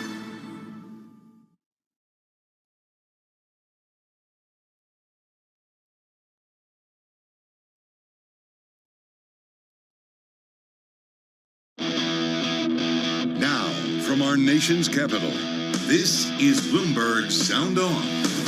We're talking about red and blue division within states. How busy is Donald Trump's legal team going to be? It's the economy, stupid. Is that actually what will decide this race? Bloomberg Sound On. Politics, policy, and perspective from D.C.'s top names. Federal spending combined with too lax monetary policy has produced this 40-year high in inflation. China policy is driven basically by domestic politics. American families are finding themselves further behind the 8 ball. To get anything done in this Congress, it's going to have to be done in a bipartisan way. Bloomberg Sound On with Joe Matthew on Bloomberg Radio.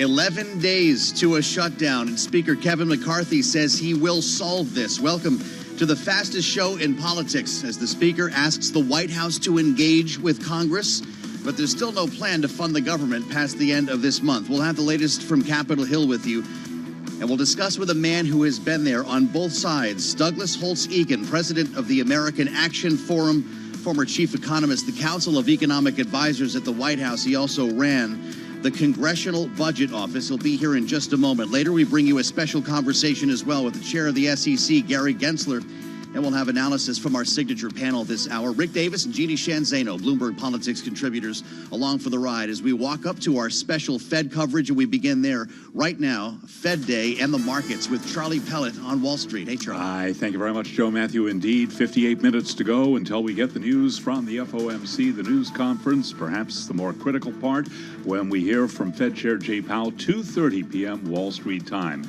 Keeping an eye on an IPO, Klaviyo up and running. Trading started moments ago. Right now, Klaviyo is at $35.25. Bailey Lipschultz is following that IPO for Bloomberg News. IPO was priced at 30, opened about 23% higher, traded up 32% from that IPO price, but has given back a chunk of those gains, now up closer to 19%, as we saw with Instacart, which is down today, paring back some of that first day pop.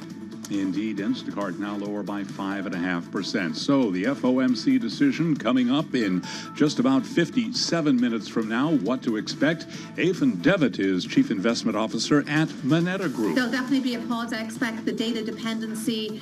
I don't think there will be too much focus on fuel prices. There's a reason that core inflation strips out the volatile fuel and food. That is the reason it is so volatile. There's not much that monetary policy can do to affect that. So I don't think there'll be a focus on that. It's probably sporadic and geopolitically driven, but I do think a pause is likely and continued data dependency. And you can hear more of that conversation on the Markets podcast. You can download it wherever you get your podcast. Mixed market right now ahead of that Fed decision. NASDAQ down 8, drop there of 0.1%. S&P up 11, up 0.3%. The Dow up 228, higher now by 0.7%. 10-year yield on this Fed Wednesday, 4.31% with a 2-year 5.05%. Spot gold up $15 the ounce to $19.46, up 0.8%.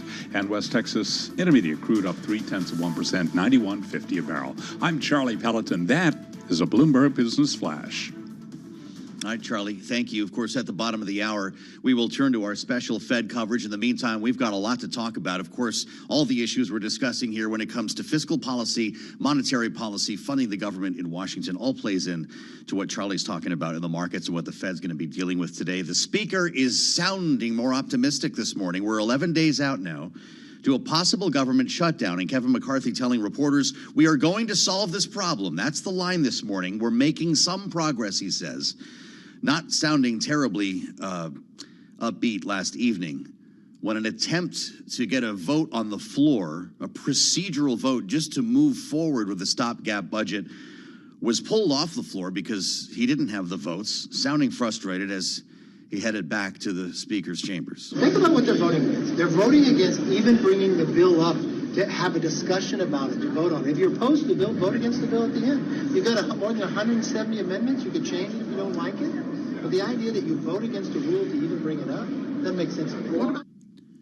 Makes no sense, he says. But waking up this morning, having spoken to some people, presumably feeling better about things, but we still have no real path forward. There's no plan B here that we're looking at. The Problem Solvers Caucus, again, apparently cooking up something that they might present in the waning hours of this debate, but we're waiting for something concrete, and that's why we want to talk to Douglas Holtz-Eakin. It's been a while. The president of the American Action Forum. He spent time, as I mentioned, on both sides of this issue as the chief economist, Council of Economic Advisors, and the director of the Congressional Budget Office. So, Douglas, what's your thought here? Because a lot of Washington seems to think that a shutdown is inevitable at this point. It's good to have you back. What's your thought? Well, I understand why they think it's inevitable. There doesn't appear to be anything that can pass the House with strictly Republican votes and then pass the Senate where they're going to need 60, and so they need bipartisan support. In the absence of that, the government closes because Democrats in the House have no incentive to participate and let the Republicans off the hook. They'll let them take the blame for shutting the government. Then they'll come back and pass something in a bipartisan fashion in both houses, and this will be behind us. But we first have to go through the ritual of shutting the government, and hopefully that is very short-lived and has a very small impact on the American people. Bloomberg Intelligence is putting, I believe, 70% odds on a shutdown that would last roughly a week. We've heard from some Republican members say, get ready for a 10-day shutdown. At what point, Douglas, does the duration matter? Well, the duration matters because, while lots of essential government activities will continue, there are things that people think are essential in their lives that will not happen. So if, for example, you want to close on a home and you need flood insurance, if they close on September 30th, we're not going to have a national flood insurance program. New policies can't be issued. People can't close on their homes. Is that a big macro event? No. Is it a nuisance in an American person's life? Yes, absolutely. And passports don't get renewed, and all sorts of the routine functions of government get interrupted. People don't like it. And every day that it goes on, congressmen hear about it, and pretty soon it's over. So let's say they blow it. Your view as the former director of the CBO, at what point will the calculation be made then, if this, say, goes beyond a week or beyond a weekend, on what we pay for? How will those decisions be made? Is that the Office of Budget Management, or is this CBO overseeing this? Where does it come together? So there are some shutdown rules that have been drafted, guidance that will come from the Office of Management Budget, and they'll send it out to all the agencies, and they will identify essential employees who must show up for work, whether they're paid or not, and the others will be furloughed. And then the Treasury will have the responsibility of using its cash as available to pay bills as possible. And the responsibility will lie there.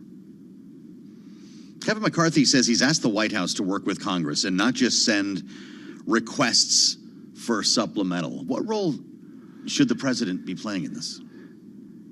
Well, I think you think about the end game. The end game is there's a large omnibus appropriations bill that gets drafted in the Senate and thus can get bipartisan support.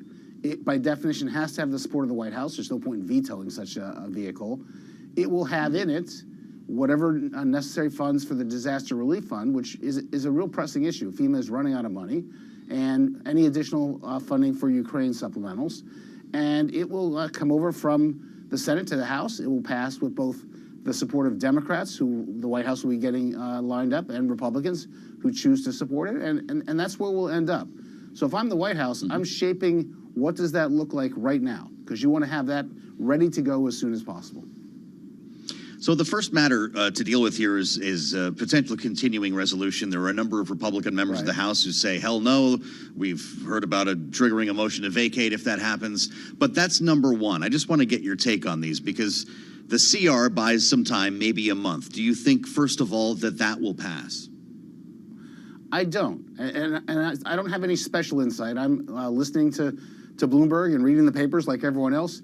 But if you start counting on your fingers, you get to 5 Republicans who have said they will not support a CR. Well, they can't lose 5 votes. So that doesn't appear to have a path forward at the moment. They might be able to add on to a CR some additional supplements, like the disaster relief, to make it more enticing. Yeah, right. That'll get it out of the House, but the Senate won't pass that. The Senate will insist on Ukraine funding, and that won't pass the House. So this is where I see the logjam. It's the initial bill that won't make it through because House Democrats have no incentive to participate, and House Republicans can't muster the votes. That's the real problem. Well, that's fascinating because a lot of people are looking at the end of the year, maybe walking up the holidays. You think it just happens now, the fiscal year, we go into a shutdown in October. I think it happens quickly. Bluntly, I think there's some members of the House who want to shut the government, and they have the power to do it. I mean, if you can get 4 of your friends, it's over. So that'll happen because they want it to happen and they have the ability to make it happen.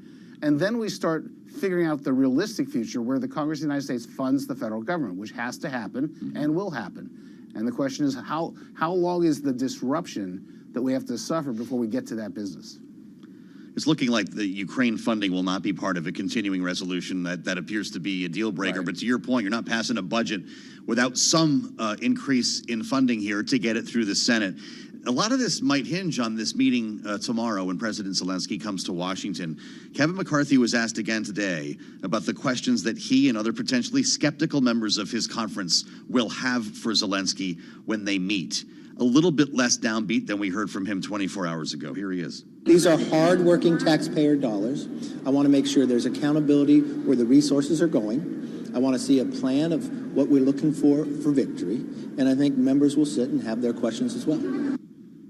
I won't ask you to be a military analyst for us, Douglas, but when it comes to this issue of accountability, what would that look like? How could that actually work in a way, short of a full audit of everything that's already been spent? Maybe that's part of this. How would you sell that to members who say not necessarily no more money for Ukraine, but new accountability for Ukraine?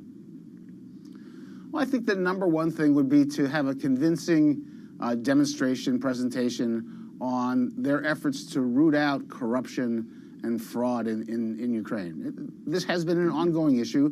People have lost their jobs over it, so it's not a secret. And some members are nervous about sending more money to a government that has an ongoing corruption problem, and the money may not be going to fight military wars. So, that I think is the key. What evidence he can bring about his efforts to clean up the operation of his government, I'm not sure, but I think that's the key issue. So a shutdown in October, when do we actually get a budget for next fiscal year, Douglas, or am I just asking too much right now? Well, there isn't going to be a budget for next fiscal year. So as it turns out, while we're having this conversation, the House Budget Committee has finally marked up a budget resolution, something it should have done in March. And the Senate Budget Committee has no intention of doing one, and neither chamber is going to vote on a budget. So we have flunked the let's budget and figure out how to govern steps. They're gone. All we're going to do is pass a very large spending bill that has enough money in different places to get 60 votes in the Senate and 218 in the House. And that's going to be a reactionary way to fund the government, not a plan, not a budget.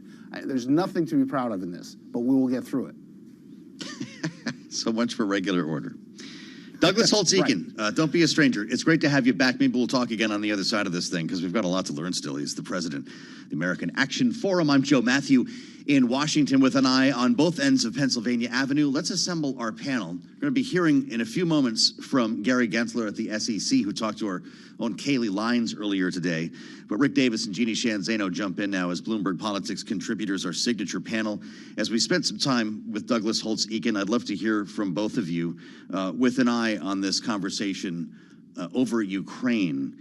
You heard Kevin McCarthy talking about Ukraine, Rick. Have you heard Rand Paul? Because this is in the Senate, of course, where there's supposed to be more galvanized support, and I think we can credibly say that there is for the war in Ukraine.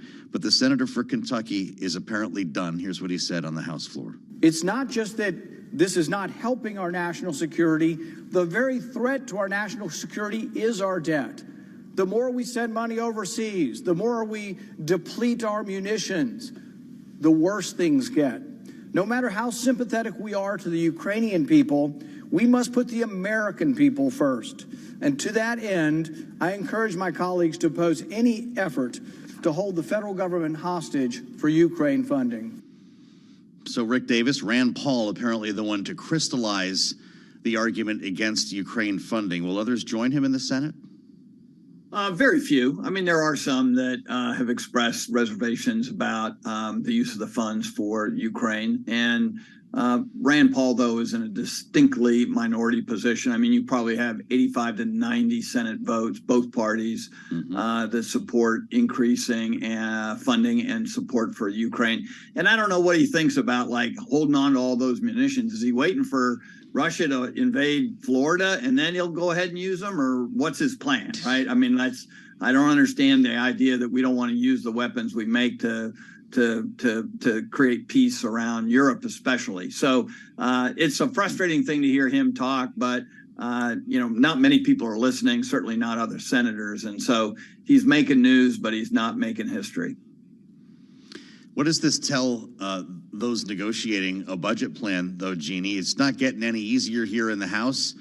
And now you've got a senator crystallizing an argument that others might be able to lift, others on the House side who are pushing back on Kevin McCarthy.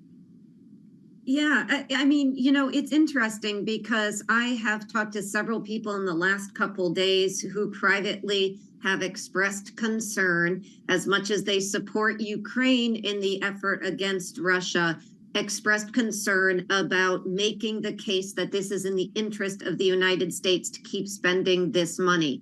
And so I do think that this argument, I agree, it probably doesn't have many legs in the Senate. It's going to give some oxygen to some of these Republicans in the House.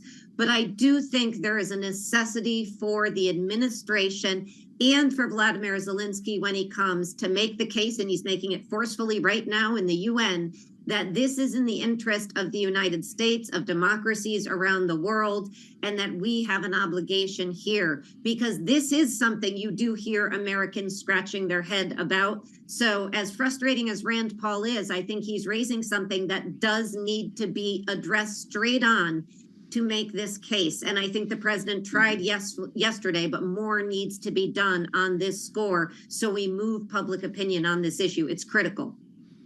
Well, the democracy argument is clearly not enough for everybody, Rick. When it comes to accountability, what kind of a system could be put in place that would give skeptics the ability to track the money? Well, first of all, I mean, there's not a penny that's spent that we don't have, federal government employees tracking where it goes and what it does. And the vast majority of this, remember, these are checks that are going to the U.S. defense industrial complex. They're not going to Ukraine. Where do you think the munitions are coming from? We have American jobs building, this kind of weaponry and shipping it off to the Ukraine. So there's only a fraction, especially the economic aid, that's actually being spent by Ukrainians. And I'm actually encouraged by the steps that President Zelensky has made recently in cleaning house in the defense ministry of his own country to keep people who might see some profiteering being made to kick them out. I mean, that's really tough in the middle of a war effort to clean house like that. And kudos to him for keeping frankly, common cause with the American taxpayer. I think we can be encouraged by that. Fascinating conversation, as always, with Rick and Jeannie. And we add another voice to our conversation today, and that's the chair of the SEC. Bloomberg's Kayleigh Lyons was on Capitol Hill this morning, spent some time with the chair as he was up there for a hearing, talking about a range of issues, including this matter of a shutdown. We're trying to hear from as many policymakers as we can in Washington for their view on this. Of course, his agency would be subject to some changes in a government shutdown, and that's where Kayleigh began the conversation with the impact on financial regulation. Here he is. I would say first, the market regulators, Securities and Exchange Commission. I'll leave Chair Benham to speak about the other great market regulator, the CFTC, but we're appropriated agencies. And so the public should understand we will largely be a skeletal staff under the laws. And so the normal oversight we have on markets will not be possible.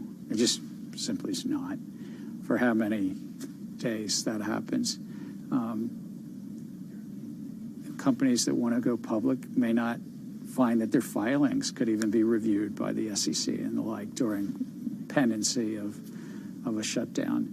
Those are the most immediate functions, but also we won't be able to oversee the markets if there's significant events or and the like.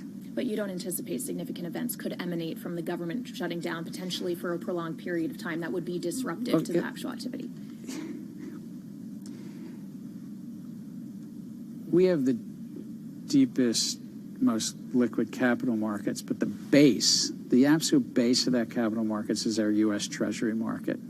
It's about a quarter of the market. It's $25 trillion, but it's the base. And the trust in that market is in part just that we function well, that we are able to resolve our differences in our democratic ways. But importantly, the Treasury markets will still function. There'll be trading in the stock markets. You just won't have the oversight of the market regulators. Gary Gensler, chair of the SEC, talking with our own Kaylee Lyons earlier today on Capitol Hill as we bring back Rick Davis and Jeannie Shanzano. It's just a reminder, Jeannie, he doesn't sound terribly worried about things, but yet another element of a shutdown that we don't always think about, that's the watchdog, I guess would be what in the doghouse. Yeah, that's right. And I think these conversations are critically important because we keep hearing from Republicans. You know, we heard from Andy Biggs in the last 48 hours. My constituents are okay with a shutdown. It's a pause, as he describes it. And the impact is going to be minimal. But as that conversation just suggested and showed us, in so many ways, the impact is real. And so I think we need to, and also to go back to your conversation earlier, you know, the reality is that you cannot run and function a government this way. This is no way to run anything, let alone a government. And so there is an impact, as much as we're told there's not. If people want to get religion on spending, God bless them, we should. But this is not the way to do it. There is damage on the other side when we proceed down this path. Where's your head on this at this point, Rick? Obviously, a government shutdown isn't going to shake the world here. We avoided a default earlier this year.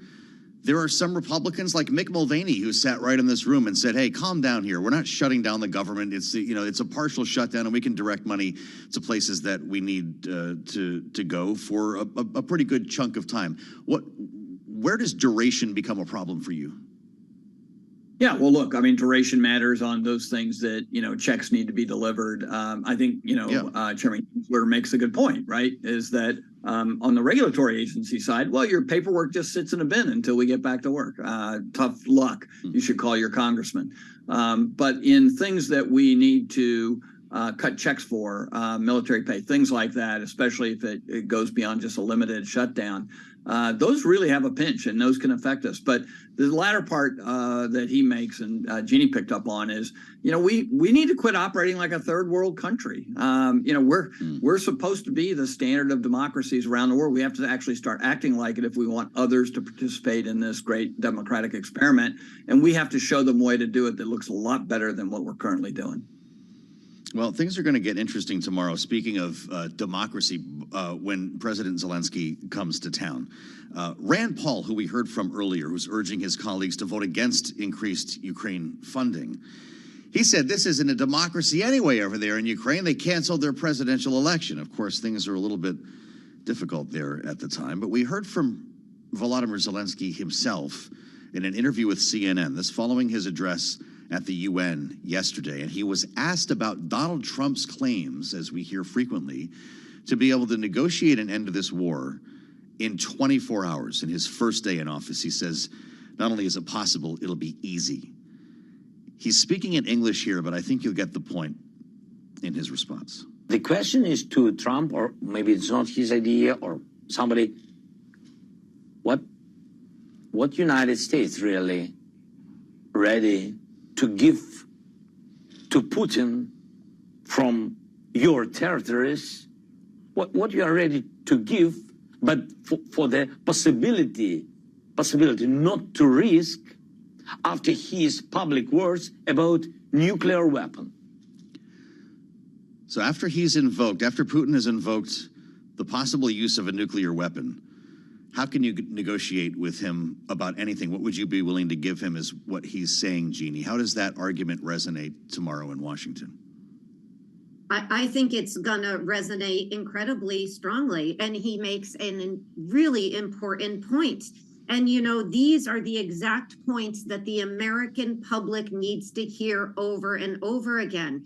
You know, Rick was saying earlier something I wish the administration would say about this money. These are exactly the arguments that need to be had, because what we're hearing, or what people are hearing out there, is that we are giving billions of dollars away to a corrupt regime while we have trouble at home.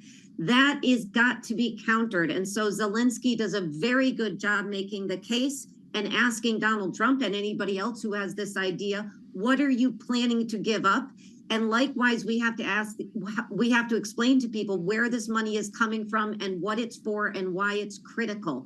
Those arguments have to be had over and over again, so people feel assured, and rightly so, that their money and their time and their energy is being well spent. And the fight that we are in, as distant that we are from it, is one that we should be in as it pertains to Russia and Ukraine. How does President Zelensky need to compose himself tomorrow, Rick? He was criticized, for instance, for not wearing a suit when he addressed a joint session of Congress. He's going to be going with his hand out to Speaker McCarthy and other members who might, according to McCarthy, have some difficult questions for him. How does he approach this? Yeah, I mean, obviously his brand is military warfare outfits, right? And I guess that's part of it. But look, I think he has to be appreciative of what the United States has already done. We've done a lot. We've done more than anybody else. And I think he needs to, though, stress this urgency. These aren't, these arguments that people are making against this aren't moral equivalents. You know, if Vladimir Putin is able to threaten Western countries with nuclear weapons to leave him alone and let him take land in the Ukraine, what's to stop him from saying, hey, Germany, you got to get rid of those U.S. bases there, or I'm going to nuke, one of your cities.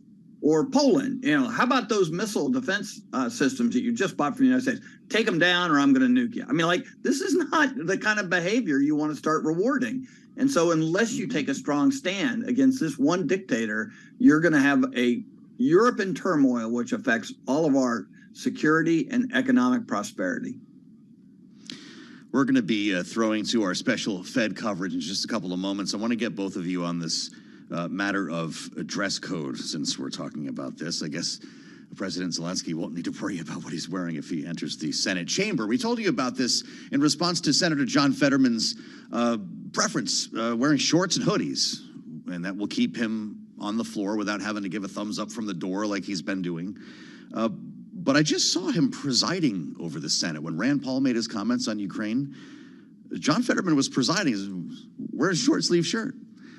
And we've got a bit of an update on this. A group of 46 Senate Republicans, that's almost all of them, sending a letter to Chuck Schumer asking that he reverse his decision here to relax the Senate dress code. I believe it was Susan Collins, Rick, who said that maybe she should start wearing a bikini in the Senate. I don't know where either of your heads are on this, Rick. Is this going to turn around, or do we wait for a potential different leader? What's the future in dress code? Yeah, I just think, I think it's a mistake. I think Chuck Schumer is lessening the value of the chamber. The Senate is the greatest deliberative body in the world, and it should look like it. And looking like it is not a weekend at Bernie's where everyone's wearing shades and shorts. And I certainly think that Susan Collins made the right point, although just the concept is just so bothersome to me that you should wake up, Chuck Schumer, and rescind and go back to a policy that really I think maintains the level of the Senate in a way it should be. The response from John Fetterman, Jeannie, talking to The Hill newspaper, quote, America, it's about freedom and choice. It's like a Burger King, you rule kind of thing, unquote. Is this working for you, or does this go right back when Republicans potentially take control of the Senate someday, or both all right with you? The Burger King thing, that goes over my head completely. You know, I do think it's a bit of a bridge too far for Susan Collins to be talking about wearing bathing suits on the floor. That's not what the senator, what the majority leader is talking about. I think we should have faith that our leaders can make a dignified choice for clothing, and that the rule that they have to stand in their gym shorts on the, you know, with 1 foot in the cloakroom and 1 foot on the floor to vote is a little bit old fashioned at this point, and let them have their way. And good for Zelensky. He's in a war. He should wear his military dress. All right, so go with the, that was my follow-up there. Go with the olive thing and wear the suit.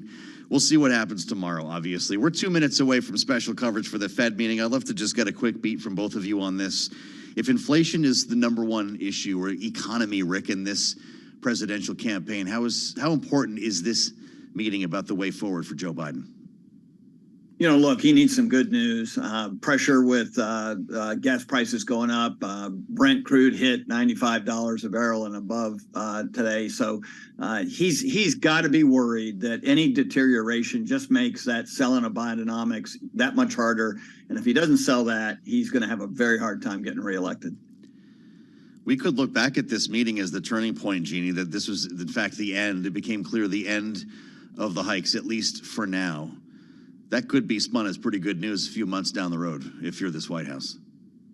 Yeah, that's right. I mean, they're going to make the case it's moving in the right direction. If the Fed holds, as everybody expects that they will, it'll be spun as good news. And, you know, I think the White House just has to be careful about making predictions going forward, because that's where they've gotten in trouble in the past. Take the good news as it comes and don't over-predict in the other direction, because you may have to eat that on the back end. That's the problem they've had. Yeah. Fascinating. Something to think about as we prepare to hear from the Fed chair. Jeannie, thank you. And Rick, as always, Jeannie Shanzano and Rick Davis, Bloomberg Politics contributors, the best in the business, and our signature panel here on the fastest show in politics. We'll leave you in the good hands, of course, Tom Keene and John Farrow, as they bring us special coverage now, listening not only to our own analysis, but the news conference that's going to follow. Always a fascinating thing that we want to hear right here and always count on Bloomberg. Let's get to it now. The Fed decides. I'm Joe Matthew in Washington. This is Live from the City of London for our audience worldwide. Bloomberg's The Fed Decides starts right now. This is a special edition of Bloomberg Surveillance with Tom Keene, Jonathan Farrow, and Lisa Abramowitz. Bloomberg Surveillance. The Fed Decides. Live on TV and radio for our audience worldwide. Good afternoon.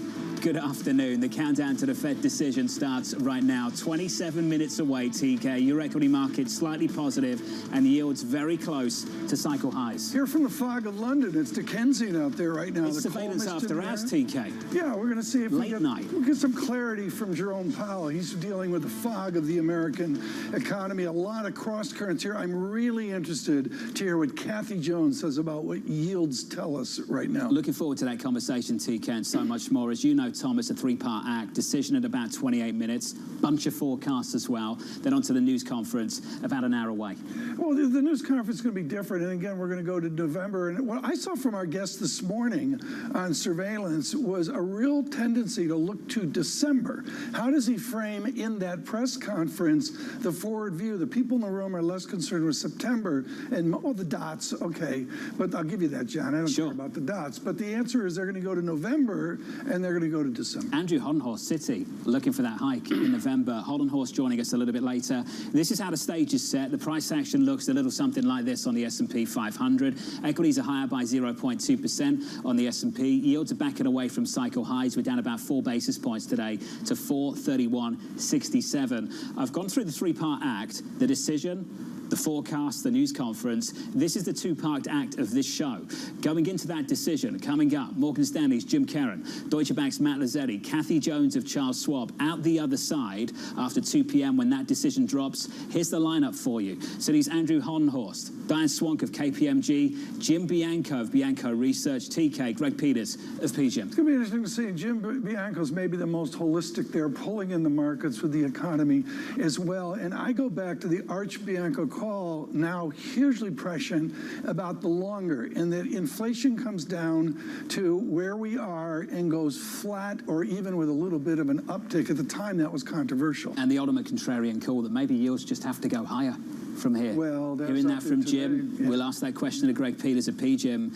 Is this a buy in this bond market, TK, with a 10-year where it is, where the 2-year where it is currently as well? It could break either way. And, again, I think Powell will give us some direction. He's going to be cautious. He's going to say, this is what we see now. But, again, I'm going to go to the gaming out of this into November, December. And, John, quickly here, that's going to come off those dot plots. That middle range here from the announcement to the press conference, the analysis by Mike McKee of those dots is key. The median dot for 23, for 24, the growth projections, we're expecting them to mark to market. Essentially, growth has been better. Yeah. Their forecast might have to come up. Inflation may be a little bit softer, but I'm with you. Where do they see rates beyond November into next year? Not expert at the dots, but certainly expert at the bond outcome. Joining us now to get us started on the special show from London is Jim Karen, to say he's Portfolio Solutions Group CIO at Morgan Stanley. Investment management's important. What you have to understand is after the physics of Bowdoin, the physics of Caltech, he knows the physics of Jerome Powell. I'm baffled, Jim. Is this meeting about today, or are you looking already to November and December? Thanks, Tom. Look, I don't think this meeting is about today. As you put it, this meeting is about November and December and what he messages. Look, if we break it down this way, very, very simply, 2023 is about the Fed cycle coming to an end and them getting the job done to do enough to get inflation down towards target and keep it anchored there. 2024 is about holding rates higher for longer or potentially even cutting if economic conditions seem that it's likely that they need to do so.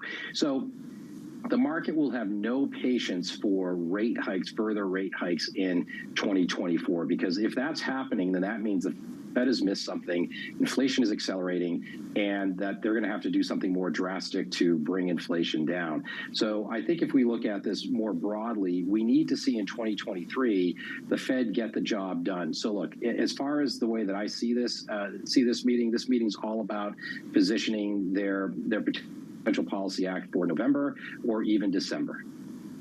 I look at this, and the overlay to me is the good work of your Ellen Zentner, award-winning economics, and she's marked down GDP off revisions and some actual present numbers, and she's come down a fair amount, 0.5 percentage point of real GDP or even more. Are we on the edge of a stagflation here, where we pull in from an Atlanta GDP guess of 6%, where all of a sudden GDP slows down and changes the Fed decision? So I think that, third quarter GDP is likely to be still, relatively strong and robust. In the fourth quarter, there's likely to be some give back. But I think Ellen's onto something here, though. I think the markets are going to start to read through this, and they're going to say, look, third quarter GDP, some good technicals, things are strong, but this might be the last big thrash in the economy before it really starts to slow down. Now, if we think about this from the Fed's perspective, this is what rate hikes are supposed to do. You're supposed to see a slowdown in GDP growth, a slowdown in inflation, slowdown in wage growth, and everything, in even housing and everything else. So the goal here for the Fed is to get inflation down and keep it anchored and keep it down durably. Just getting a slowdown or potentially even a mild recession, yeah, that could help in terms of bringing inflation down, but the point is that they have to keep it anchored, because what could start to happen if they don't is by the middle of 2024, the year-over-year base effects might make inflation start to reaccelerate higher. So it's imperative for the Fed to get inflation under control between now and the middle of 2024. Jim, Bruce Kassman, JP Morgan, on the program with us a little bit earlier on this morning. Bruce Kassman said that 2024 projections were aspirational. They were aspirations. And the idea that we can get inflation back to target without doing real damage to the labor market is aspirational, fanciful. Jim, do you agree? I do agree. Now, target is 2%. Do I think we're going to get to 2% and stay there? No. Will the Fed take a victory lap if we get between 2 and 3% and it shows that it's stable and it's not accelerating above 3%? Yes. I think that, what it would take for the Fed to actually get inflation at 2% and keep it there would probably be much higher policy rates and very likely a hard landing. I don't think that's what the Fed is aiming towards at this point. So I think we have to look at growth in 2024 as certainly slowing. We just can't see the acceleration of inflation, and I think therefore at that point the Fed would likely be happy with their policy actions and likely be able to keep rates high. Look, just because rates are high and they're not cutting, it doesn't mean that they're easing. The rates are still impacting the economy, and there's about a 9-month lag, and that is yet to be seen going forward. So I think that the work that they're doing in 2023 needs to have enough speed to keep momentum going to bring inflation down to last them through 2024. And that's why a November hike or a December hike is still likely on the table in their eyes. Jim, I don't know what Chairman Powell says in the news conference about 50 minutes from now, but I can share with you, offer you a sneak peek at a Mike McKee performance in that press conference. Mike McKee told us this morning, this is the question he wants to ask: how much confidence do you have in anything that you are telling us today? Jim, when we hear the words of Chairman Powell, how much confidence does he have about the future? I think he is making an educated guess like the rest of us. I really think that it's very, very uncertain right now. We're having a very unusual economic cycle at the moment. The unemployment rate has stayed very low. Wages stay relatively robust. So it's hard for us to think of having a deep downturn or a recession. Typically at this point in the cycle, we would be really, really primed to have a deeper recession and everything else. The markets are just not functioning that way. So I think that the Fed's stance on this in terms of just being very, very cautious in terms of how they proceed is very, very important. So when the Fed says we're data dependent, what they're really saying is we're not sure. We're not 100% sure as to how things are going to develop and what our actions might be. I'm always going to go back to this one point, Jonathan, which is that the Fed needs to get inflation to a level that they're comfortable with. And to me, that's like 2.5%, maybe 3%, somewhere in there. But make sure it stays there, that it doesn't start to reaccelerate higher. So it gets anchored at a lower level, That's the absolute key. If it starts to reaccelerate, that's bad for everybody, and they just need to take the steps today to make sure that that doesn't happen in the future. And I think that's the balance of risks that they're playing with. Hey, Jim, stay close, stick with us. This is great. Jim Karen there of Morgan Stanley. Jim's going to stick with us going through to that decision. Joining us in just a moment, Matt Lazzetti of Deutsche Bank, Kathy Jones of Schwab. Looking forward to those conversations. TK, the words of Jim Karen there, when he says, and he being Chairman Powell, says we're data dependent, to some extent he just means we don't know. Well, they're back, and I go to the dual mandate. They're not only data dependent on what the job market does, which has been booming, everything considered, but also data dependent on a quieter GDP. And we really haven't seen a tepid U.S. GDP yet. Looking forward to the Mike McKee performance in the news conference in about 50 minutes' time. 3-part act, you know it well.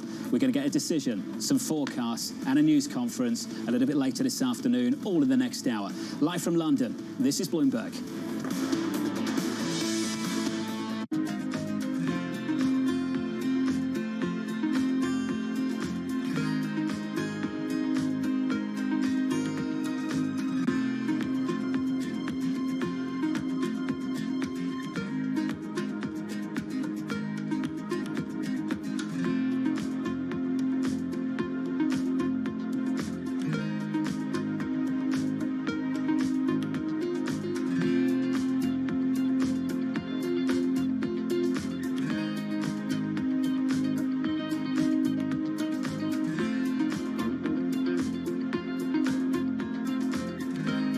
CFOs are reshaping the C-suite. Bloomberg's chief future officer shines a spotlight on these dynamic leaders. Today's CFO has to be much, much more than a bookkeeper. One of the most important things is looking around the corner.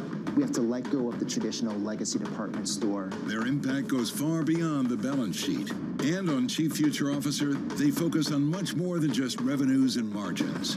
You also have to be credible business leaders in order to really impact the business and steer the direction. We are like biologists. We need to deeply understand the financial DNA of a company. People just come with a playbook and say, okay, we're going to roll that. Don't do that.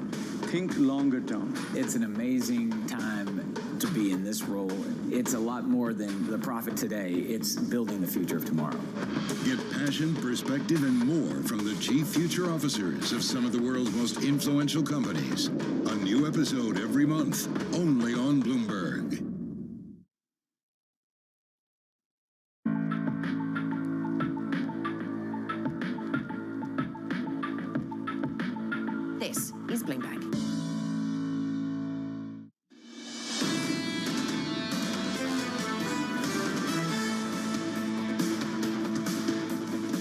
Fed will do what we all expect it to do. So they'll pause. Pause. Hawkish pause. A hawkish pause. A pause, but an indication that they're prepared to do more. They'll keep wide open the possibility of another hike. Emphasize that November continues to be a live meeting. One more rate hike has to remain on the table. Chair Powell is going to say that they are remaining vigilant. They'll make it very, very clear that they are still data dependent. And they're going to push back against this notion that they'll be cutting anytime soon. The big question mark is, are they going to do something in November? What do they do November 1st, their next meeting? I think that the Fed is done hiking rates. We see inflation coming down. They're going to raise rates in November. The economy is still very strong. It's a really tricky needle to thread in terms of doing just enough, but not too much. November, we'll see what happens. Whether this is going to be a skip or a pause is to be seen.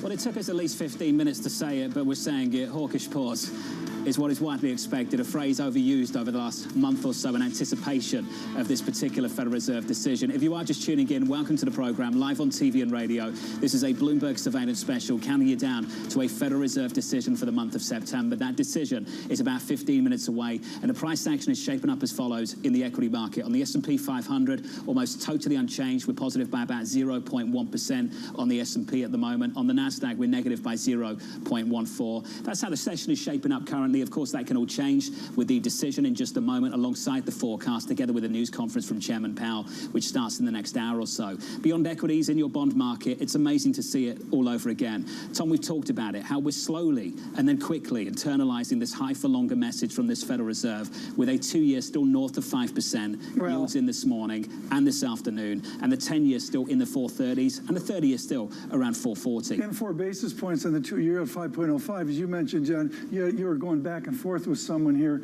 earlier today on a 5.09 2-year yield. I think a huge body of people watching this Fed Decide special haven't yet framed out a 5.09, or, you know, what money market funds do on the way up there, as Deborah Cunningham talked about. It's amazing to see, Tom. And with that front end elevated, we've seen significant dollar strength come through over the previous several weeks. The euro at the moment just about holding on to 107. TK 107.26 on euro dollar. As we near here 2 p.m. in New York and Washington, we have great conversation for you to frame out this moment. Kathy Jones joins us, Chief Fixed Income Strategist Charles Schwab, Matt Lazzetti at Deutsche Bank, and we continue with Mr. Karen. Jim Karen joins us from Morgan Stanley as well. Kathy Jones, I want to talk to you about the real yield. To me, it's ending a real rate analysis. We really haven't done that since before 2007. Interpret how Jerome Powell and his team interpret a 1.96 10-year real yield. How do they handle that? I think the way the Fed looks at this is as an evidence that they're tightening policy. So we haven't seen it play through in the credit markets. You know, credit spreads have actually fallen. And so the financial conditions indices have been relatively buoyant. But real yields matter a lot when you're talking about business investment or consumer spending. Ultimately, that real yield's very important. So I think the Fed is looking at that and saying, okay, inflation expectations have been anchored, but we've had almost all of this lift is coming in real yield. I think they're looking at that as, yeah, we're getting some of the tightening through in our interest rate policy, and it's maybe not in the credit markets, but it's certainly there in the real economy. So, Matt Lazzetti, let's build on what Kathy just said. Given all of that, are we sufficiently restrictive? Yeah, I think the Fed thinks that we're close. You know, they are likely to show another rate hike this year. Our baseline is that they don't deliver on that, that ultimately we get enough evidence that the labor market and growth are slowing into the end of the year, that they don't hike in November, December. So we're at the peak at the moment. You know, I think you're beginning to see some evidence of it for the consumer. You're seeing delinquency rates rise. And at the time where you're seeing some of these headwinds hitting the consumer from higher gas prices, tightening of credit conditions, return of student loan debt, I think these things will help them achieve the sufficiently restrictive stance that they're searching for. Matt, you're always bravest guy in the street. You got a little narrow paragraph at the bottom of your note. On 2026, you think we converge to a normal economy, something like 2026. What is that real GDP number that you and Jerome Powell have to consider far, far out in 2026? Yeah, look, I think there's substantial uncertainty about what the Fed's going to do through the rest of this year. There's meaningful uncertainty about 2024. There's a ridiculous amount of uncertainty about 2026. I think that is all kind of a messaging perspective from the Fed. It is, is the economy converging back to what they think the long-run values are? On their view, it's 1.8% for real GDP. I think from our perspective, there's upside risk to that as you look further out. Productivity growth from a tight labor market, I think, could be materially higher than what the Fed is currently pricing in. Your own view is that potential growth is above 2%. But look, that's mostly a messaging thing from the Fed's perspective at the moment.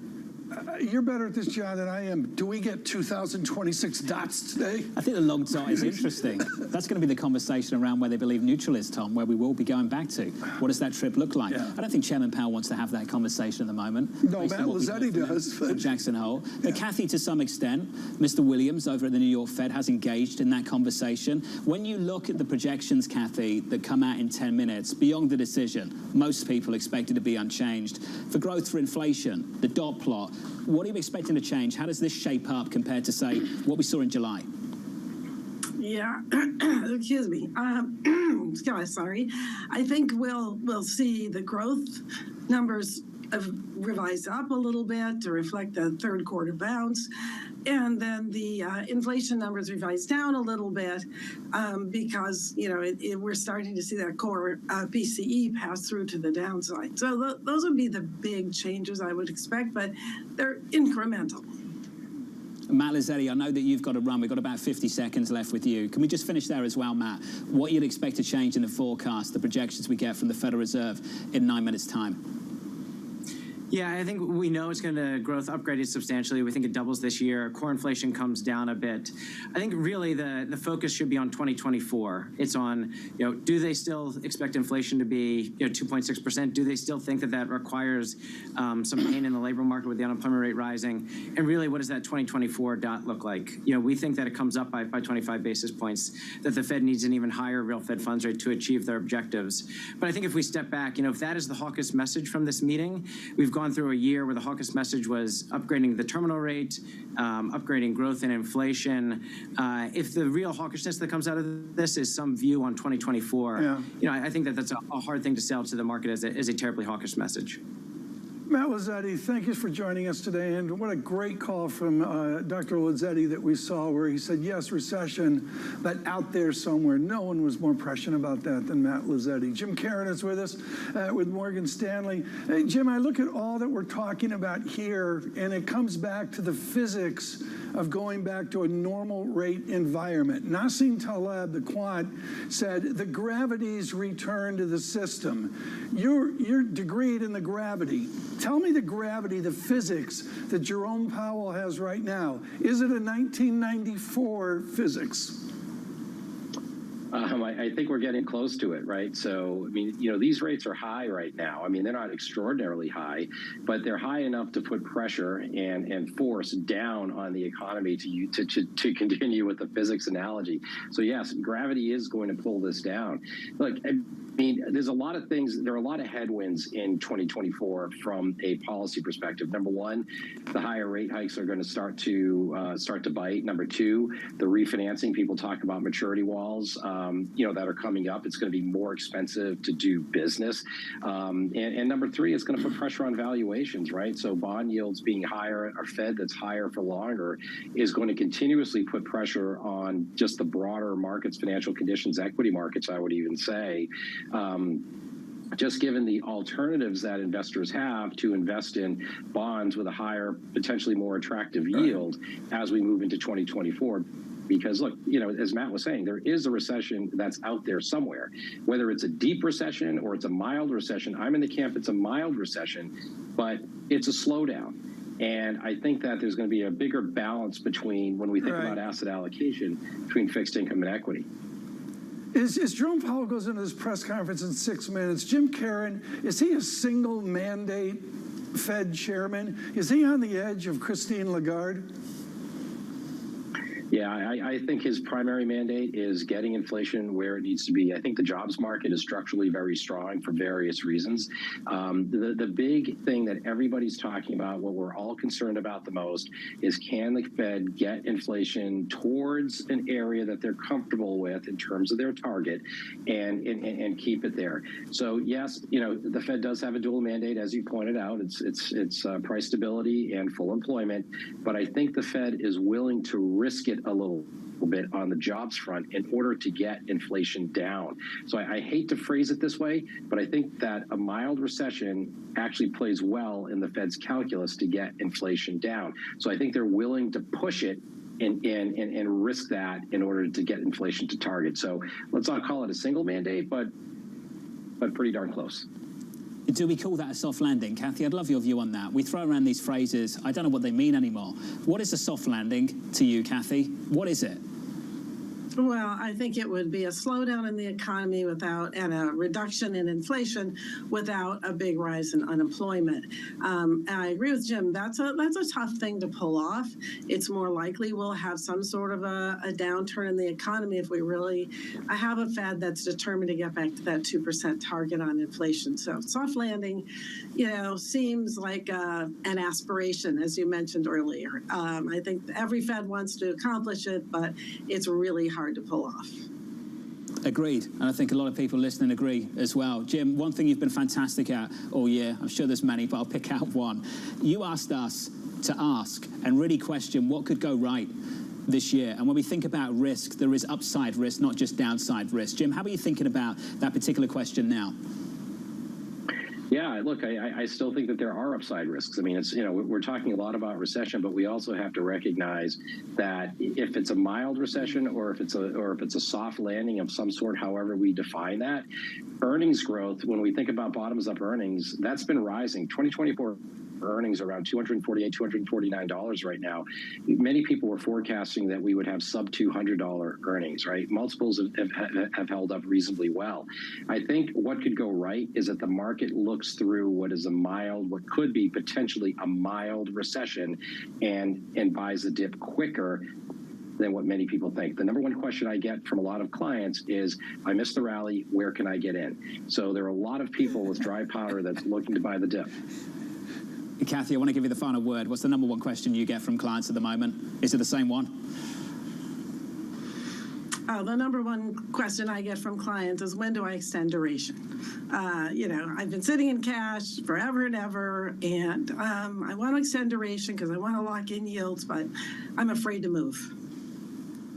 We hear that a lot too. Kathy, thank you. Kathy Jones, Jim Caron, your Federal Reserve decision about 3 minutes away. Said this a few times, three-part act. At the top of the hour, you'll get a decision from the Federal Reserve, a bunch of forecasts as well. Mike McKee's going to break that down for you. 30 minutes later, a news conference in Washington, D.C. with Chairman Powell. Plenty of questions, of course, for Chairman Powell. But TK, before we get there, you've got the meat of the statement and then straight to the forecast. I think for a lot of people, it's straight to the forecast. The heart of the matter. 2023, how much movement are we expecting? Growth up, inflation down, maybe. Yeah. Show me the median dot. Do people start to nudge that extra hike away? Maybe a little bit. Does that change the median? Yeah. And then out to 2024. I think the dots are the most important thing this time. I usually don't say that, but within that is the background news. Is he going to address a strike in Detroit? I believe as Jamie Dimon of J.P. Morgan will speak in Detroit today. Maybe he's already done that. We're a bit out of the time zone here, but I think there's a set of data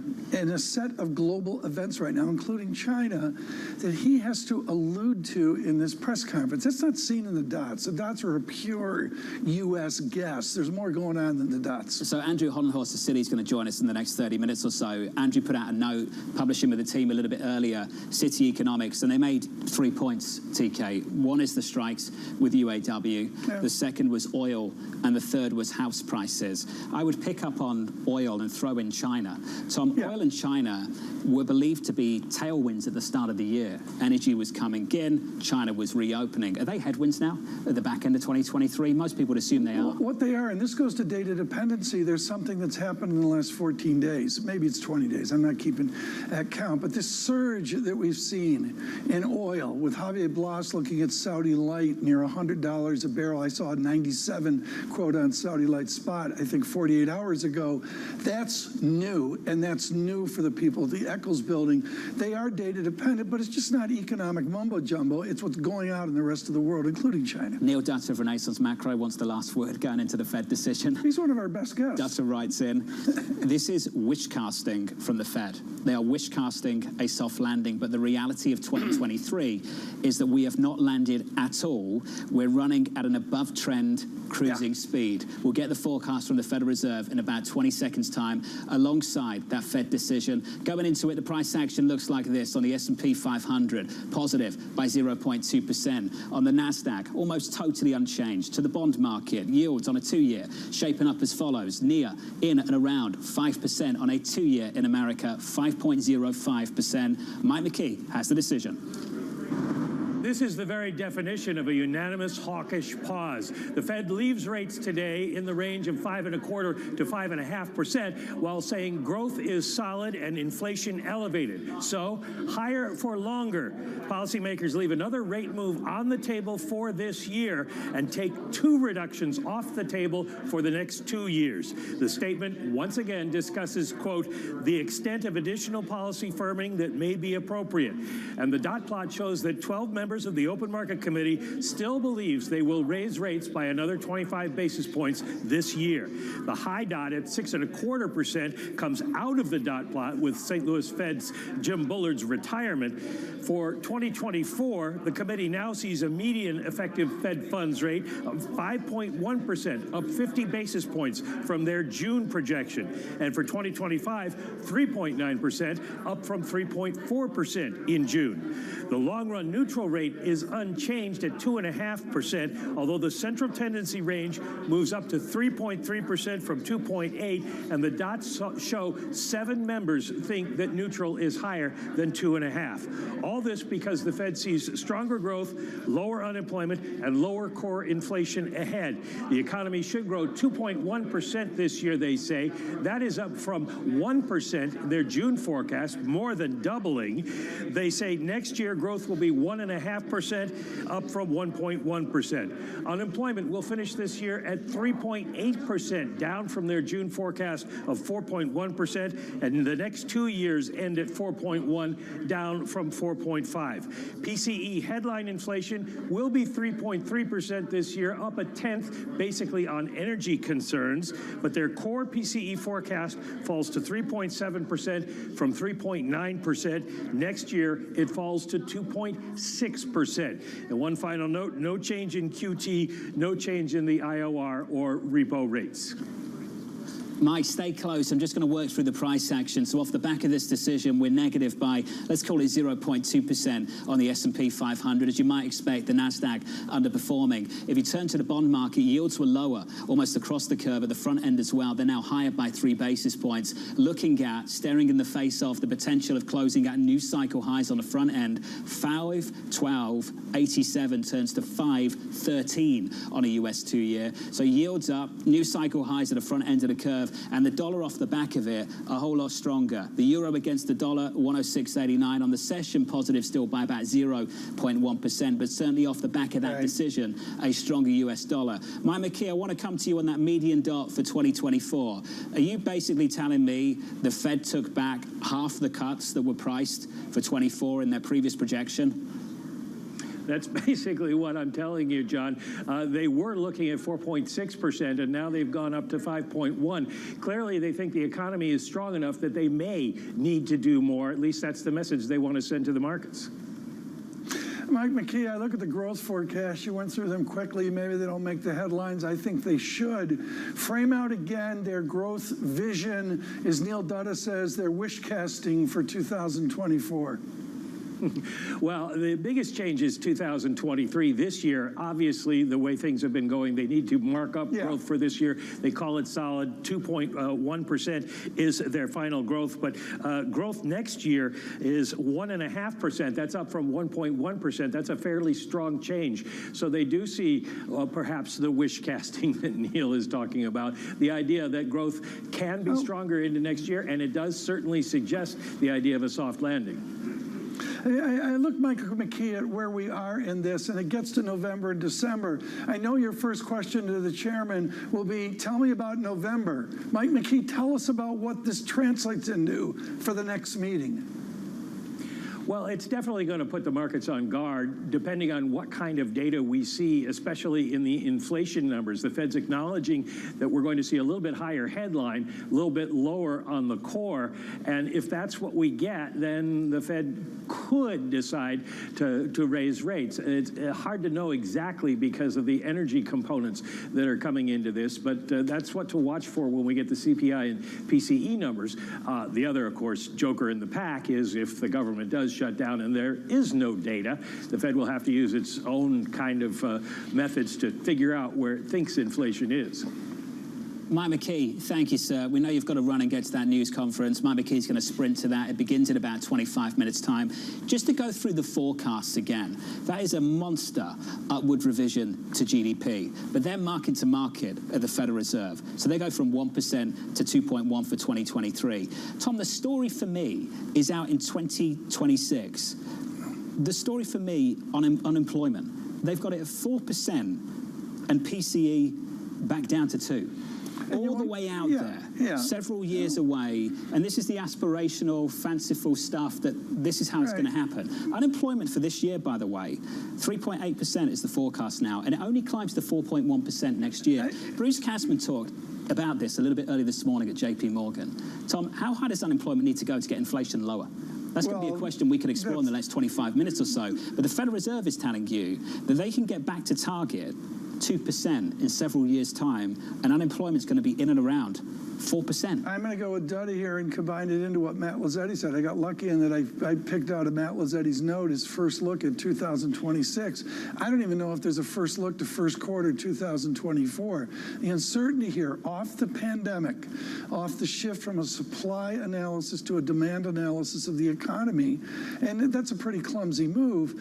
John, I looking out to 26 now, maybe they're forced to do that, but boy, that's a tough thing to do. Let's do this, and we're very lucky today to do this because we can fold in what you're all reading and feeling about the strike in America. Diane Swank is steeped, I should say, in Midwest economics, her tenure at Bank One, and of course her academics at Ann Arbor. Andrew Hollenhorst with us as well. Diane Swank, I guess the chairman has to mention the strike today. How do you fold strike analysis into the chemistry the Fed has? Well, it's really tough. I don't think it. First of all, the strike is very targeted. We'll see over this weekend how far the strike gets. I think many people are worried about how long the strike will last, and that is important. It both suppresses economic activity, of course, constrains inventories, but it's constraining inventories in a different way than the chip shortages did. So I'm not as worried about vehicle prices being the push on inflation that they were, that some people are, given that this is a more limited kind of production hit, and it actually gives market share to other producers out there. At the same time, demand has fallen quite dramatically for new vehicles because financing rates have gone so high. I think what's really important in what the Fed just did was the whole concept of higher for longer, much higher for longer, and potentially a higher neutral rate on the other side of this. This is what the theme was coming out of Jackson Hole Symposium, was how synchronous the idea of higher for longer mantra is across the developed economies. That even as we approach this peak in interest rates, that the central banks are emboldened because of the resilience that we've seen, even in those economies that have suffered recessions, have not been as bad as they expected, that they are emboldened to hold rates higher for longer. And there is a concern on the other side of this that they're going to need a higher neutral rate. This is a different world than the world that we left in 2019. Far different, far different. Andrew, at the start of this hiking cycle, we asked a pretty important question. Can we get inflation down to target without doing too much damage to the labor market? Overwhelmingly, people said we couldn't. We've made some progress without killing off the labor market. The Federal Reserve today, Andrew, is extrapolating that out. How hopeful, Andrew, is that forecast? I think that's the big question that these forecasts raise. You have 2023 growth revised materially higher. You have that strong growth continuing into 2024 now in their forecast. So you have an economy that's running at or above potential. You have an unemployment rate that's historically low. And yet we're meant to believe that wages and prices will cool in this economy. This just contradicts basic macroeconomic theory. So this is a forecast that does not line up with traditional ways of forecasting the economy, with the relatively intuitive idea that when labor markets are very tight, that pushes up wages. And when labor costs are rising, that pushes up prices. So I think this is a difficult forecast to square with the reality of how economies behave. That's to be addressed at a later point. I think what the Fed did today makes sense in the sense that we're running strong growth, we're running inflation that's above target, so it makes sense to guide towards higher for longer. So they achieved the hawkish skip. If that was the intent, that's achieved. I think in terms of the forecast, there are some real questions that need to be answered. The hopes and dreams of these forecasts, Dan, let's sit on it. I remember a word that you used maybe more than a year ago. You referred to the forecast from the Federal Reserve as fanciful. Aspirational was a word we heard again this morning, repeated through this afternoon. Dan, when you look at these forecasts further out, do you think it's the right approach to extrapolate out current dynamics, which essentially is the following: inflation can come down, can come in further without doing real damage to the labor market?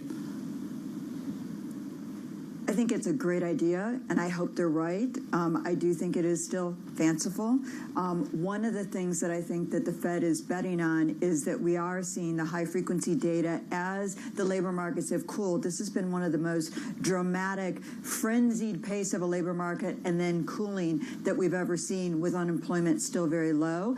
And what they're counting on is the high-frequency data on job postings shows that wages are slowing even more rapidly as we go into fall. So they're betting on those things, helping them. At the same time, we haven't seen in decades as many strike actions as we're seeing right now. And that's where things like the current strike with the UAW, the strike that we're seeing in healthcare, the strikes that we're seeing ongoing with the actors and the writers union, those things will have an impact. And how much we see the cost of living adjustments baked into contracts going forward is going to be very important. Remember, with the pop in energy prices, we're going to see an increase. The September CPI is what sets the numbers for Social Security bump in January. Right. That's one of the reasons. It's going to be a higher bump now. That's one of the reasons we had stickier inflation at the start of this year. And so that could be a sticking point and be harder for the Federal Reserve. Andrew Hollenhorst, you need a victory lap right now. We got a 5.13% two-year yield. I've got a 10-year real yield at any moment to pop through 2%, 1.99% right now. How does our economy, how does our business society, how does it adapt to a 2% real yield? Is that a signal of buoyancy and resilience, or is that a signal of trouble to come? You know, we've seen the economy a lot more resilient to higher interest rates than I think many people expected at the beginning of this rate hike cycle. And part of that is that a lot of the debt that's out there is fixed rate debt that doesn't mature for many years. You think about 30-year fixed rate mortgages, many of those are still at lower rates. You think about some of the corporate borrowing that's taking place, and that also hasn't all been refinanced yet. So as that debt is refinanced, you start to have people, individuals, and firms experiencing higher rates. That should slow the economy. You see credit that's tightening. So there is a sense that this is slowing the economy, but it has to be sustained. And I think that's the message in the dot plot. For Bloomberg Radio Worldwide, bring up the chart again on television here that we just put up with a two-year yield back to before the pandemic. And this is an arch call by Hollenhorst, and Swank was very good at this as well. Andrew Hollenhorst, we're back to yields that I remember and Diane Swank doesn't remember. The consensus belief out there is, OMG, we're all going to die with this yield structure. We're going to a 6% two-year Hollenhorst yield. Are we all going to die? Well, remember the 2005 to 2007 period. This was an extended period of time when the economy performed relatively well. and we sustained higher yield levels. And it wasn't that long ago, but it just feels like a long time ago, and many people haven't experienced that yield environment. So I think this is kind of rediscovering that economies can continue to grow, continue to produce inflation at higher yield levels. Eventually, these levels may be restrictive enough, sufficiently restrictive in the words of the Fed, to cool the economy, but that's a process that can take time. Diane, you're one of the best at this. Give Mike McKee a little bit more help. What's a question for Mike for this chairman in this news conference that starts in about 15 minutes' time? I really want to know about how they're so optimistic about growth for next year, given some of the headwinds that we face going into next year, everything from higher oil prices to student loan repayments, and the additional tightening that they expect in the pipeline, not only in the banking sector, but more broadly. So, that 1.5% is really pretty stunning, with 0.5% higher on short-term interest rates. That's remarkable resilience with the cooling of inflation, and I'm just trying to square all that all comes together. Yeah. Oh, Diane, we all are. We're trying to figure this out. Diane Swank there and Andrew Hollenhorst, two of the very best on the Federal Reserve. That news conference starts in 15 minutes. If you're just joining us, welcome. Special coverage of the September Federal Reserve decision, live on TV and radio, a Bloomberg Surveillance Special. Alongside Tom Keene, I'm Jonathan Ferro. The decision, unchanged, no change on rates of the Federal Reserve. The focus on the projections of this Fed, a monster upgrade to GDP for this year, in many ways marking to market. No news there. We understood that growth was better than expected through much of this year. They understand that now. The new projection is 2.1%. The old projection was just 1%. An upgrade to the GDP forecast as well for next year too, for 2024. That goes from 1.1% to 1.5%. Some of the projections elsewhere are pretty fascinating. 12 of the 19 officials on the FOMC still forecasting, plotting an extra hike this year in 2023. In 2024, the median dot, we priced out half the cuts they had projected in the previous set of forecasts. But ultimately, it's the soft landing hope and dream. The decision, Tom, today is to extrapolate out current conditions. The idea that we can get back to target, all the way back to 2%, without seeing unemployment climb much higher than 4%. We had a banner up moments ago on television here, and I did the quick nominal GDP math. And this is basically out 24 months, out 36 months, out to when we turn into a pumpkin. John, it's simple. They're looking at 4% nominal GDP or lower. And there's a lot of people looking at the spirit of this economy saying that with this inflation that maybe strengthens the economy, and it's a, to bust Bramo's chops, it's a toxic brew. It is a toxic brew. But for them right now, there's nothing toxic about those projections. I can't get out to 25. Max Kettner, we said Max Kettner, HSBC, he started talking, and we said, that sounds like Goldilocks forever. Yes. Aren't those projections Goldilocks for the next 12 months? I would. The rest of this cycle? I would say so. And what's interesting here, folks, we're coming here from London, is, those of you on TV can tell the sunset is spectacular tonight. I went out on the sidewalk in the rain here, the lovely afternoon rain. How did that work out for you? Of London, practicing for Bank of England tomorrow. And this jumble that we're seeing right now in America is the same exact theoretical jumble we're going to see tomorrow with the Bank of England. These people are making it up as they go. Let's turn to the price action and see how much Chairman Powell has to say in the news conference that starts in about 13 minutes. Your equity market totally unchanged on the S&P, slightly negative on the NASDAQ, but this move in the bond market, Tom, let's sit on that. The 2-year cycle highs that's a key thing. Through 5.1%, just like that, up by 3 basis points on the session, Tom. Yield on the 10-year, not much price action there, 434. 30-year, let's call it 440 TK on the long bond. Let's bring it in right now. This is very important. PGIM's Greg Peters with us on yield, and Jim Bianco with us with Bianco Research. Jim, let me go to you right away. I just think this is so important. There's a sense of longer. I see a nominal GDP call out 24 months, which is not longer. It's that finally rates come in. Do you buy it?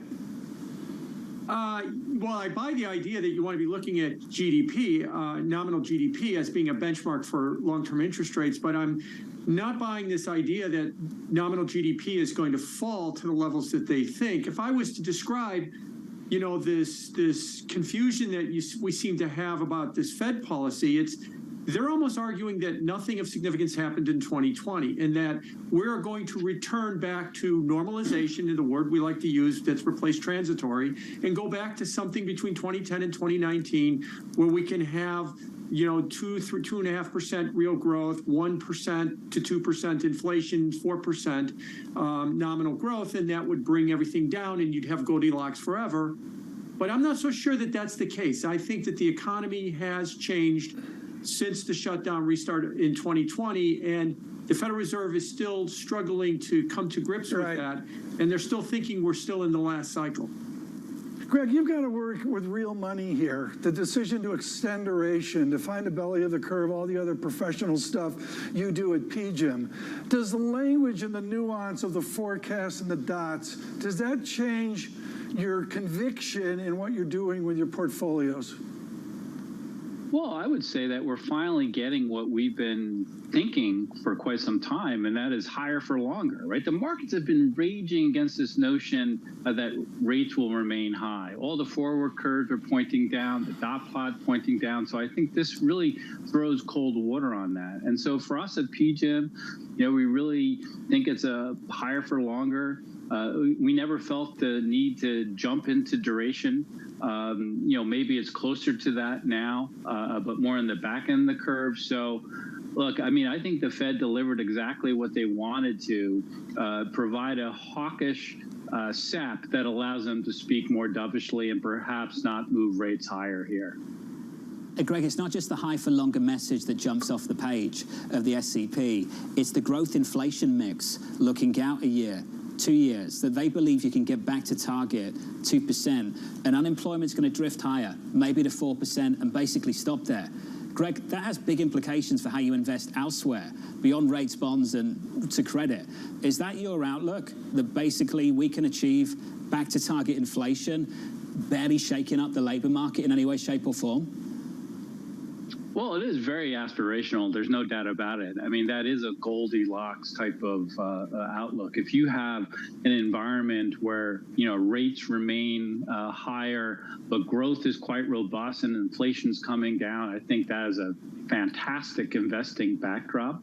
I do think we're pretty close to it. The challenge, of course, on the table is all these different uncertainties and cross currents, and that has not gone away by any stretch of the imagination. So, we need to take these forecasts with a grain of salt. There's no different than our own forecasts, right? They're rife with uncertainties, but I do think there's a distinct possibility here, at least directionally, and I feel pretty good about the outlook. Jim Bianco, do you feel pretty good about the outlook? If we're talking about the outlook about the Fed, I have my issues with it like everybody else, but to feed on something that Greg just said, let's be real. We all have forecasts, and most likely they're all wrong, but that's okay because we're not being expected to predict the future. The key is whether or not we can adjust. We can see that, okay, the data's coming in not as we expected, and we need to adjust these forecasts. Now, the Federal Reserve in the last couple of years has not had a good track record on that. We can all remember transitory. And what I'm afraid of with this Goldilocks forecast is when the situation comes in that it's not panning out, they're going to dig in their heels and continue to say it will, and they might wind up making another transitory type of mistake in 2024. I'd like to see Chairman Powell, show some flexibility with these forecasts to say, look, this is what we think now. But if the circumstances and data comes in soon, that's out the window and we're going to adjust. And that, like I said, that is okay. That is what you should do with a forecast, not just keep at it because you're afraid of some embarrassment of having to change it. Jim Bianco, the laureate Paul Krugman, with a wonderful essay on disinflation, and he really emphasized what the Fed doesn't look at, which is plain vanilla inflation. Are they just in the fog of London, in the fog of Washington, the fog of across America, are they missing a disinflationary tendency in place?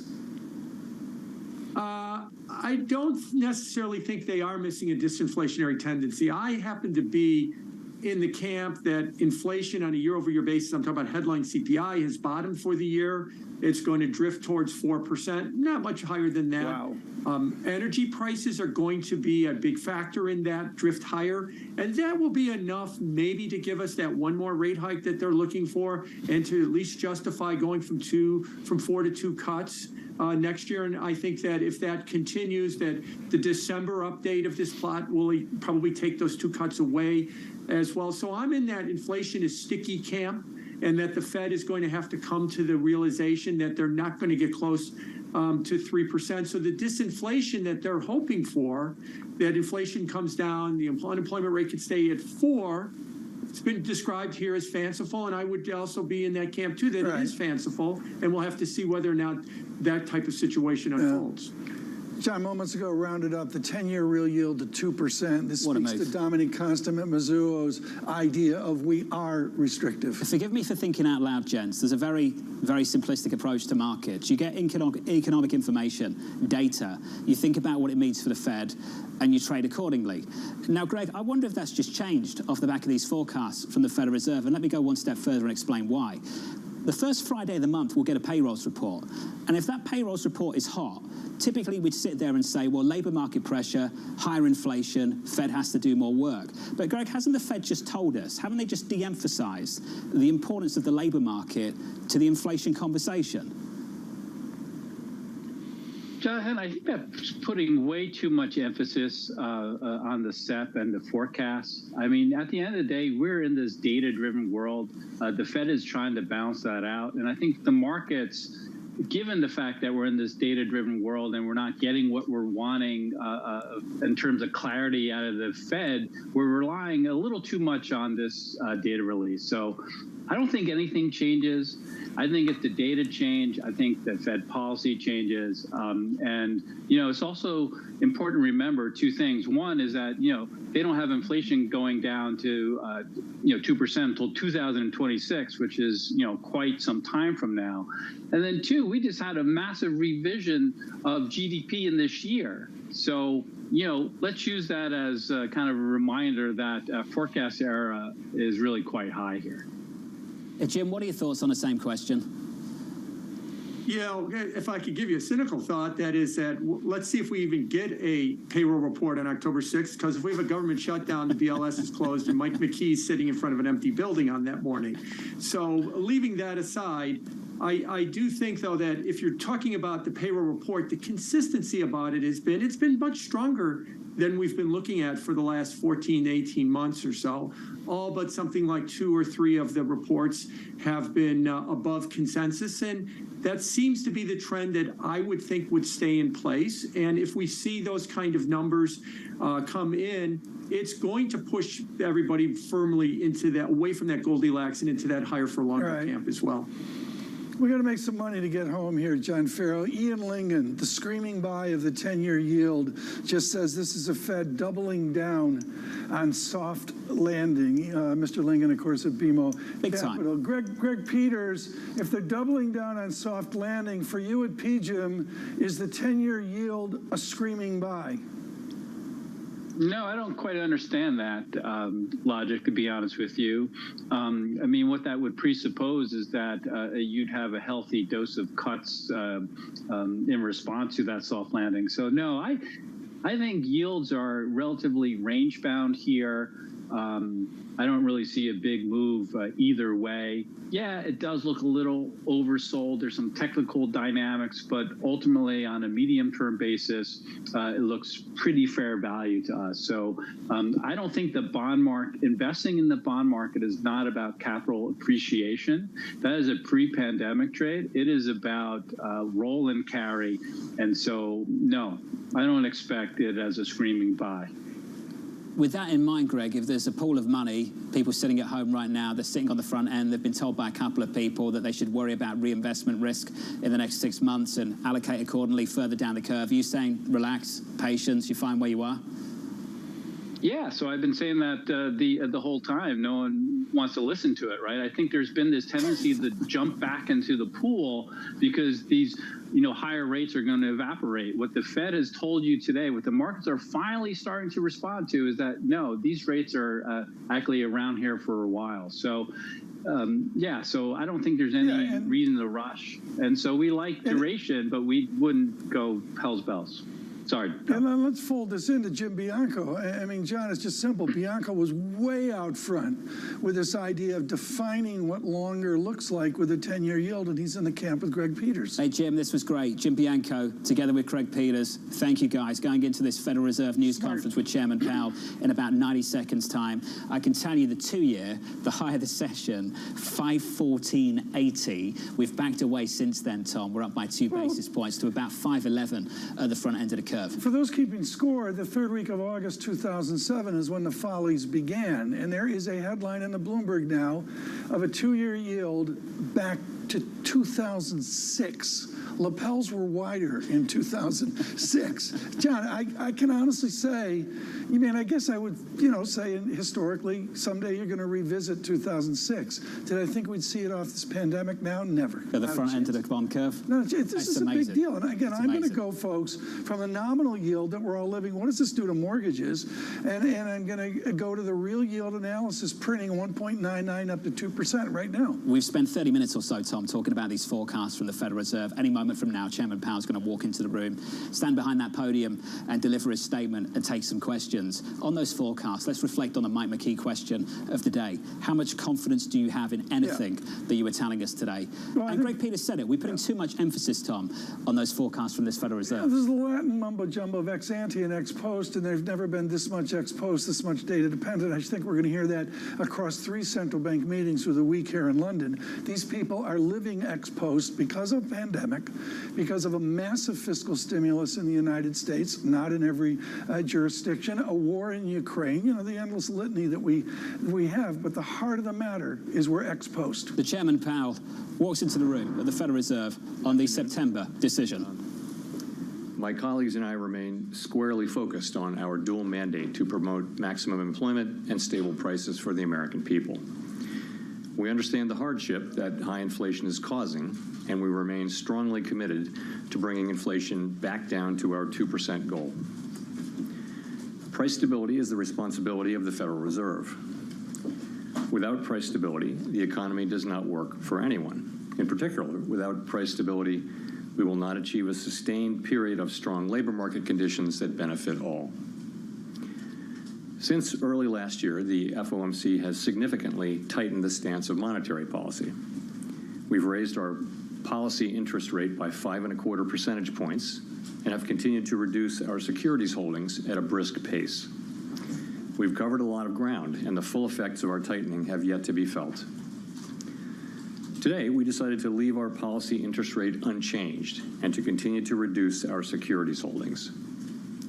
Looking ahead, we are in a position to proceed carefully in determining the extent of additional policy firming that may be appropriate.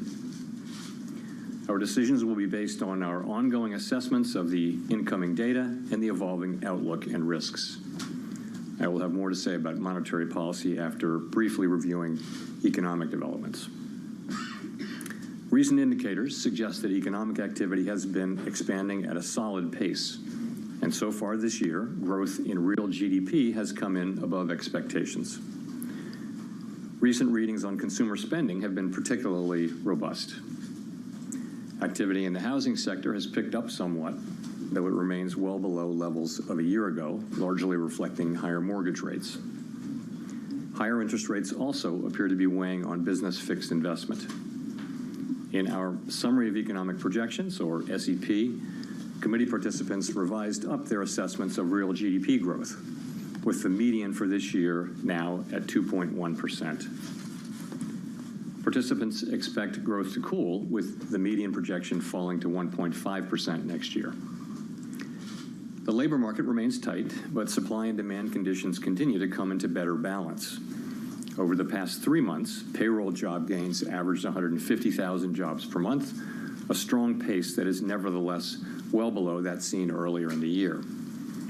The unemployment rate ticked up in August, but remains low at 3.8%. The labor force participation rate has moved up since late last year, particularly for individuals aged 25 to 54 years. Nominal wage growth has shown some signs of easing, and job vacancies have declined so far this year.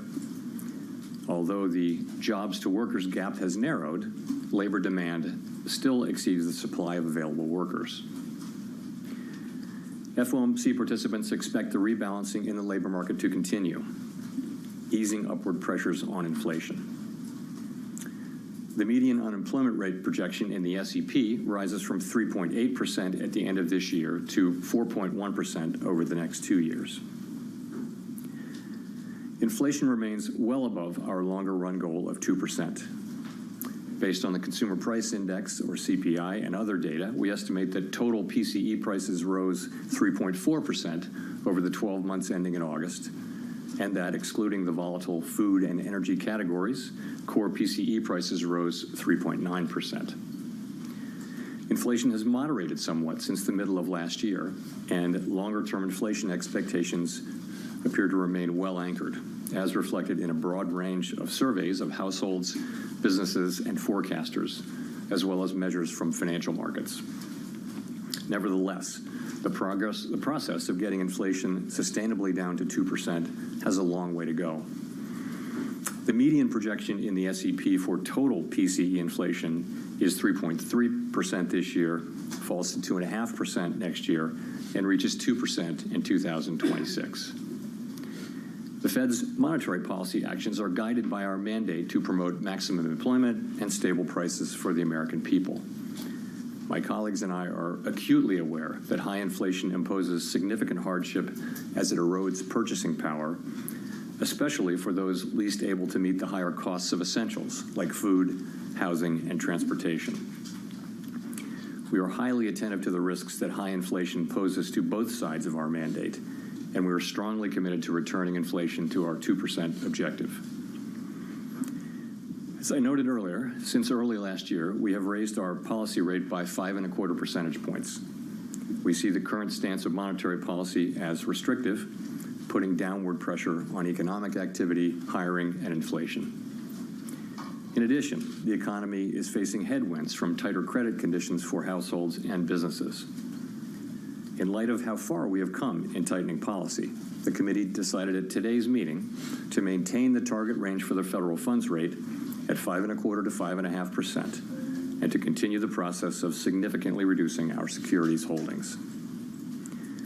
We are committed to achieving and sustaining a stance of monetary policy that is sufficiently restrictive to bring inflation down to our 2% goal over time. In our SEP, FOMC participants wrote down their individual assessments of an appropriate path for the federal funds rate based on what each participant judges to be the most likely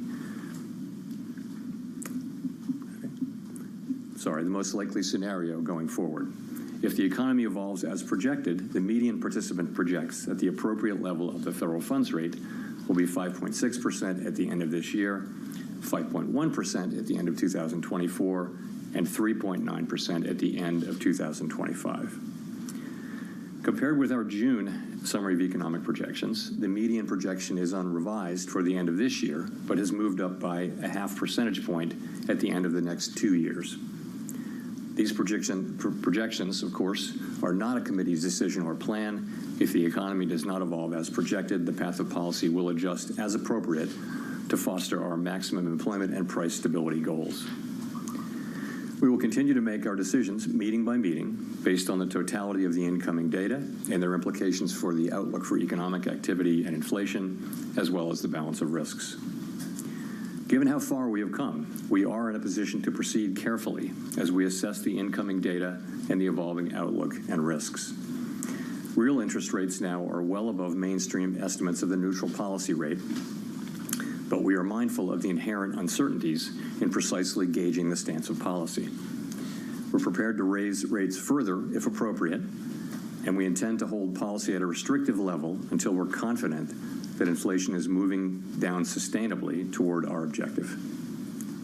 In determining the extent of additional policy firming that may be appropriate to return inflation to 2% over time, the committee will take into account the cumulative tightening of monetary policy, the lags with which monetary policy affects economic activity and inflation, and economic and financial developments. We remain committed to bringing inflation back down to our 2% goal and to keeping longer-term inflation expectations well anchored. Reducing inflation is likely to require a period of below-trend growth and some softening of labor market conditions. Restoring price stability is essential to set the stage for achieving maximum employment and stable prices over the longer run. To conclude, we understand that our actions affect communities, families, and businesses across the country. Everything we do is in service to our public mission.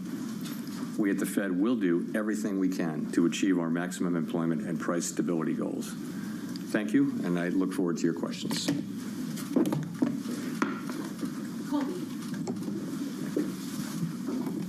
Thank you. Colby Smith with the Financial Times.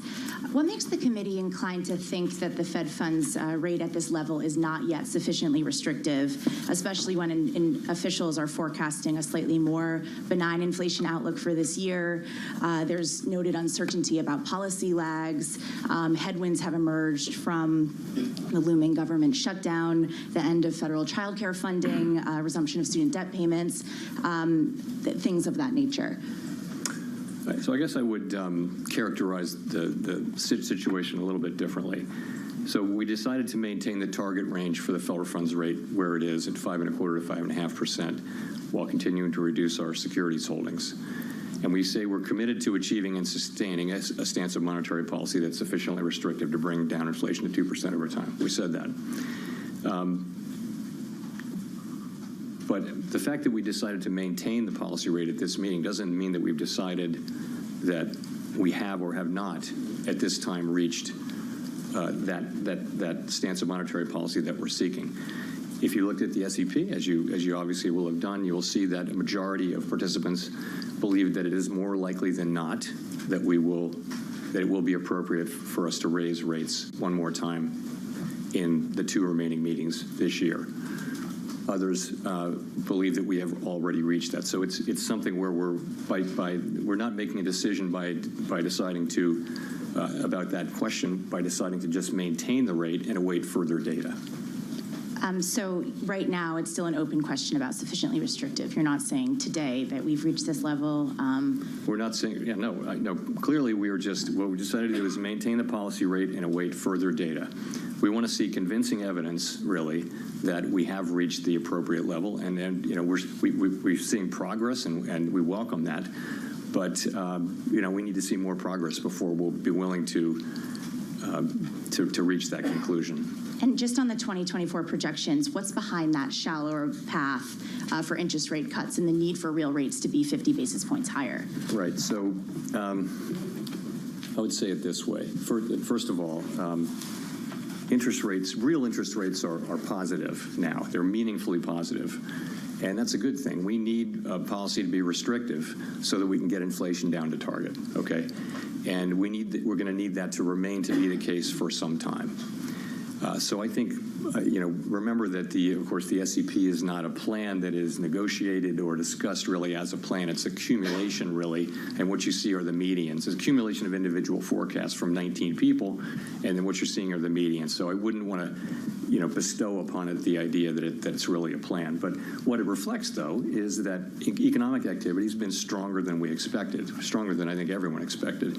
And so what you're seeing is this is what people believe as of now will be appropriate to achieve what we're looking to achieve, which is progress toward our inflation goal, as you see in the SEP.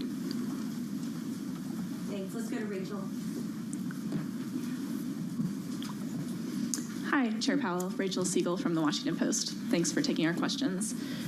How would you characterize the debate around another hike or holding steady? Is it discussion around lag times, fear of too much slowing, too little slowing? Could you walk us through what this disagreement was about at the meeting?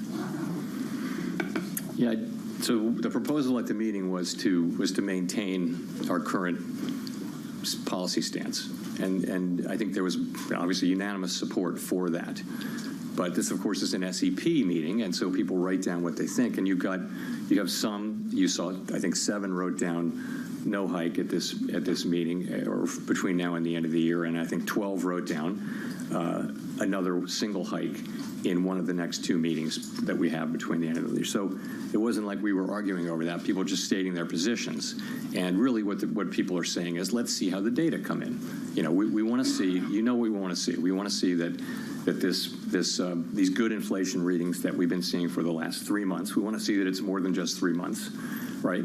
We want to see, the labor market report that we received, the last one that we received, was a good example of what we do want to see. It was a combination of across a broad range of indicators, continuing rebalancing of the labor market. So those are the two things. Those are our two mandate variables, and that's the progress that we want to see. But I think people, they want to be convinced, they want to be careful not to jump to a conclusion really one way or the other, but just be convinced that the data, support that conclusion. And that's why, given how far we've come and how quickly we've come, we're actually in a position to be able to proceed carefully as we assess the incoming data and the evolving outlooks and risks and make these decisions meeting by meeting. I see. And in your view, I know nothing has been decided yet, but what would one more hike at the end of the year do to the economy or to inflation? And on the other side, what would no hike do, if you could sort of game that out for us?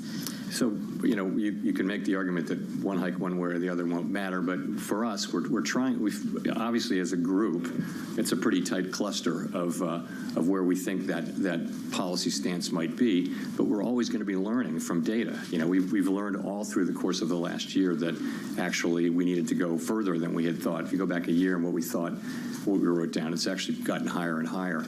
So we don't really know and that's why, again, we're in a position to proceed carefully at this point. A year ago, we proceeded pretty quickly to get rates up. Now we're fairly close, we think, to where we need to get.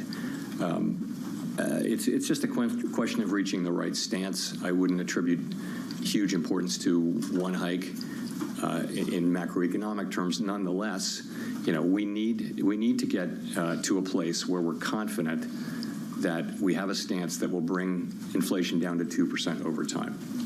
That's what we need to get to, and we've been moving toward it. As we've gotten closer to it, we've slowed the pace at which we've moved. I think that was appropriate, and now that we're getting closer, we have the ability to proceed carefully. Okay, so let's go to Steve. Steve Leisman, CNBC. Mr. Chairman, I want to return to Colby's question here. What is it saying about the committee's view of the inflation dynamic in the economy that you achieve the same forecast inflation rate for next year, but need another 0.5 point of the funds rate on it? Does it tell us that the committee believes inflation to be more persistent, requires more medicine effectively? And I guess a related question is, if you're going to project a funds rate above the longer run rate for 4 years in a row, at what point do we start to think, hey, maybe the longer rate or the neutral rate is actually higher? Thank you. So I guess I would point more to, rather than pointing to a sense of inflation having become more persistent, I wouldn't think that's not, we've seen inflation be more persistent over the course of the past year, but I wouldn't say that's something that's appeared in the recent data. It's more about stronger economic activity, I would say. So if I had to attribute one thing, again, we're picking medians here and trying to attribute one explanation, but I think broadly, stronger economic activity means rates. We have to do more with rates, and that's what that meaning is telling you. In terms of what the neutral rate can be, we know it by its works. We only know it by its works, really. We can't the models and that we use, ultimately you only know when you get there, and by the way the economy reacts. And again, that's another reason why we're moving carefully now, because there are lags here.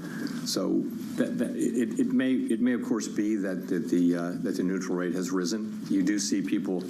You don't see the median moving, but you do see people raising their estimates of the neutral rate, and it's certainly plausible that the neutral rate is higher than the longer run rate. Remember, what we write down in the SEP is the longer run rate. It is certainly possible that that the neutral rate at this moment is higher than that, and that's part of the explanation for why the economy has been more resilient than expected. Let's go to Howard. Howard Schneider with Reuters. Thank you. So you've said several times that the economy needed a period of below-trend growth to get inflation consistently back to 2%. You kind of get that in 2024, a little bit. 1.5% is just a touch below what's the estimate of potential. So the fact that you're getting so much done at so much less cost, does that represent a change in how you think inflation works, a change in how you think the economy works, a change in the mix of supply healing versus demand destruction that's necessary to achieve this? Yes, of course, it is a good thing that we've seen now meaningful rebalancing in the labor market without an increase in unemployment, and that's because we're seeing that rebalancing in other places, in, for example, job openings, and in the jobs worker gap. You're also seeing supply side things, so that's happening. I would say, though, I still think, and I think broadly, people still think that there'll have to be some softening in the labor market that can come through more supply, as we've seen as well. Also, remember, the natural rate we think is coming down, which is a supply side thing, so that the gap between any given unemployment rate that's lower than that and the natural rate comes down. That's a way for supply. That's a way for the labor market to achieve a better balance. So all of those things are happening. You're right. In the median forecast, we don't see a big increase in unemployment. We do see an increase, and but that really is just playing forward the trends that we've been seeing. That is not guaranteed. There may come a time when unemployment goes up more than that, but that's really what we've been seeing, is progress without higher unemployment for now. So just to boil that down for a second, we've gone from a very narrow path to a soft landing to something different. Would you call the soft landing now a baseline expectation? No, I would not do that. I would just say, what would I say about that? I've always thought that the soft landing was a plausible outcome, that there was a path, really, to a soft landing. I've thought that, and I've said that since we lifted off. It's also possible that the path is narrowed and it's widened. Apparently, ultimately, this may be decided by factors that are outside our control at the end of the day. But I do think it's possible, and I also think. This is why we're in a position to move carefully again, that we will restore price stability. We know that we have to do that, and we know the public depends on us doing that, and we know that we have to do it so that we can achieve the kind of labor market that we all want to achieve, which is an extended period, sustained period of strong labor market conditions that benefit all. We know that. The fact that we've come this far lets us really proceed carefully, as I keep saying. So I think, that's the end we're trying to achieve. I wouldn't want to handicap the likelihood of it, though. It's not up to me to do that.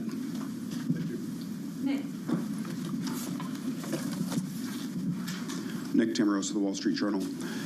Chair Powell, both you and Vice Chair Williams have indicated that sufficiently restrictive will be judged on a real rather than nominal basis, implying some scope for nominal rate cuts next year, provided further compelling evidence that price pressures will continue to subside. Is the FOMC focused on targeting a real level of policy restriction? And can you explain what would constitute enough evidence that will allow the FOMC to normalize the nominal stance of policy while keeping real policy settings sufficiently restrictive? I mean, yes, we understand that it's a real rate that will matter and that it needs to be sufficiently restrictive. Again, I would say, you know sufficiently restrictive only when you see it. It's not something you can arrive at with confidence in a model or in various estimates, And so what are we seeing? We're seeing, through a combination of the unwinding of the pandemic-related demand and supply distortions and monetary policy's work in suppressing demand or alleviating very high demand. The combination of those two things is actually working. You're seeing, inflation coming down. It's principally now in goods, also in housing services, of it in non-housing services as well. So we think that is working. And I think, well, as we've said, we want to reach that. We want to reach something that we're confident it gets us to that level. And I think confidence comes from seeing, enough data that you feel like, yes, okay, this feels like we can for now decide that this is the right level and just agree to stay here. We're not permanently deciding not to go higher, but we would, let's say, if we get to that level. And then the question is, how long do you stay at that level? And that's a whole other set of questions. For now, the question is trying to find that level where we think we can stay there. And we haven't gotten to a point of confidence about that yet. That's the stage we're at, though. But it looks like because there was an across-the-board drop in the core PCE projection, core PCE inflation projection for this year, and even then it seems possible the core PCE inflation could come in even lower than the median at 3.7%. Would you see a case to raise rates still if it turned out that you were going to achieve the same real rate this year because the decline in inflation proceeds somewhat better than you currently anticipate? The decision that we make at each meeting, and certainly at the last two meetings this year, it's going to depend on the totality of all the data. So the inflation data, the labor market data, the growth data, the balance of risks and the other events that are happening out there. We take all of that into account. So I can't really answer a hypothetical about one piece of that. It'll be trying to reach a judgment over whether we should move forward with another rate hike overall, and whether that would increase our confidence that yes, this is an appropriate move, and it will help us be more confident that we've gotten to the level that we need to get to.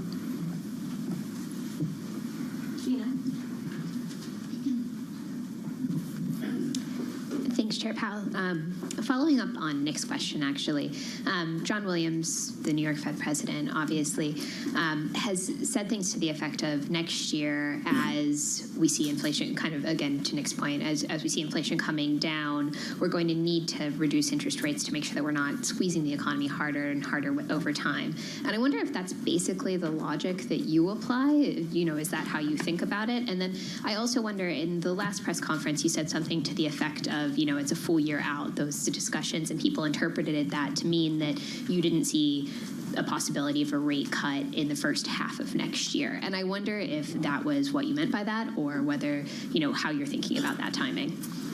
No, when I answer these questions about hypotheticals about cutting, I'm never intending to send a signal about timing. I'm just answering them as the question is expressed. So please, I wouldn't want to be taken that way. Sorry, the first question was that how? Yeah. So as we go into next year, that's the question we'll be asking is taking into account lags and everything else we know about the economy and everything we know about monetary policy. The time will come at some point, and I'm not saying when, that it's appropriate to cut. Part of that may be that real rates are rising because inflation is coming down. Part of it just may be that it'll be all the factors that we see in the economy. And, that time will certainly come at some point. And what you see is us writing down, a year ahead estimates of what that might be. And, there's so much uncertainty around that. In the moment, we'll do what we think makes sense. No one will look back at this and say, hey, we made a plan. It's not like that at all. These are estimates made a year in advance that are highly uncertain, and that's how it is. Neil. Thanks so much, Chair Powell. Neil Irwin with Axios. Wonder, how do you think about the question of whether the strong GDP growth we've been seeing is driven by excess demand versus supply-side factors, productivity, labor force growth? And relatedly, if GDP keeps coming in hot, even in the absence of inflation resurgence, would that on its own be a reason to consider more tightening? So on your first question, we're looking at GDP very, very carefully to try to understand really what's the direction of it, what's driving it, and it's a lot of consumer spending. The consumer's been very robust in spending. So that is, that's how we're looking at it. Sorry, your second question was? There's GDP stays hot, but without inflation. So I think the question will be, GDP is not a mandate, right? Maximum employment and price stability are the mandates. The question will be, is the heat that we see in GDP, is it really a threat to our ability to get back to 2% inflation? That's going to be the question. It's not a question about GDP on its own. It's, you're expecting to see this improvement, continued rebalancing in the labor market and inflation moving back down to 2% in a sustainable way. We have to have confidence in that, and we'd be looking at GDP just to the extent that it threatens one or both of those. Victoria. Hi, Victoria Guida with Politico. There are multiple external factors that are playing out right now. We see rising oil prices. We see auto workers striking. There's the looming, very real possibility of a government shutdown. And I was just wondering, for each of those things, could you talk about how you're thinking about how that might affect the course for the Fed and the economy? So there is a long list, and you hit some of them. But it's the strike, it's the government shutdown, resumption of student loan payments, higher long-term rates, oil price shock. There are a lot of things that you can look at. So what we try to do is assess all of them and handicap all of them. And ultimately, though, there's so much uncertainty around these things. I mean, to start with the strike, first of all, we absolutely don't comment on the strike, as we have no view on the strike one way or the other, but we do have to make an assessment of its economic effects to do our jobs. So, the thing about it is so uncertain. It will depend. The economic effects, it could affect, we've looked back at history, it could affect economic output, hiring, and inflation. But that's really going to depend on how broad it is and how long it's sustained for. And then it also depends on how quickly production can make up for lost production. So none of those things are known right now. It's very, very hard to know. So you just have to leave that uncertain. And we'll be learning, I think, over the course of the next intermeeting period, much more about that. And the same is true for the others. I don't know if you mentioned shutdown. I think of all of these as being on the list. We don't comment on that. It hasn't traditionally had much of a macroeconomic effect. Energy prices being higher, that is a significant thing. Energy prices being up can affect spending. It can affect over time. A sustained period of higher energy prices can affect consumer expectations about inflation. We tend to look through short-term volatility and look at core inflation. But so the question is, how long are higher prices sustained? We have to take those macroeconomic effects into account as well. Those are some of them. I'm not sure if I hit them all, but ultimately, you're coming into this with an economy that appears to have significant momentum, and that's what we start with. But we do have this collection of risks that you mentioned. Craig Torres from Bloomberg News. I was a little surprised, Chair Powell, to hear you say that a soft landing is not a primary objective. This economy is seeing added supply in a way that could create long-term inflation stability. We have prime-age labor force participation moving up, where people can add skills. Workers want to work. We have a boom in manufacturing construction. We've had a decent spate of home building. And since inflation's coming down with strong GDP growth, we may have higher productivity. All are which good for the Fed's longer run target of low inflation.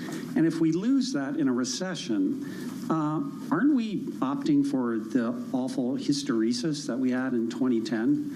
So are you taking this into account as you pursue policy? Thank you. To begin, a soft landing is a primary objective, and I did not say otherwise. Okay. All right. I mean, that's what we've been trying to achieve for all this time. The real point, though, is the worst thing we can do is to fail to restore price stability, because the record is clear on that. If you don't restore price stability, inflation comes back, and you go through, you can have a long period where the economy is just very uncertain, and it'll affect growth. It'll affect all kinds of things. It can be a miserable period to have inflation constantly coming back and the Fed coming in and having to tighten again and again. So the best thing we can do for everyone, we believe, is to restore price stability. I think now, today, we actually, we have the ability to be careful at this point and move carefully, and that's what we're planning to do.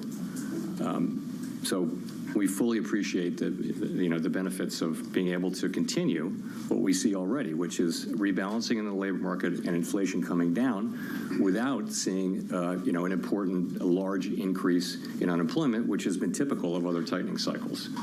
So. Let's go to Chris. Hi, thank you. Chris Rugaber at Associated Press.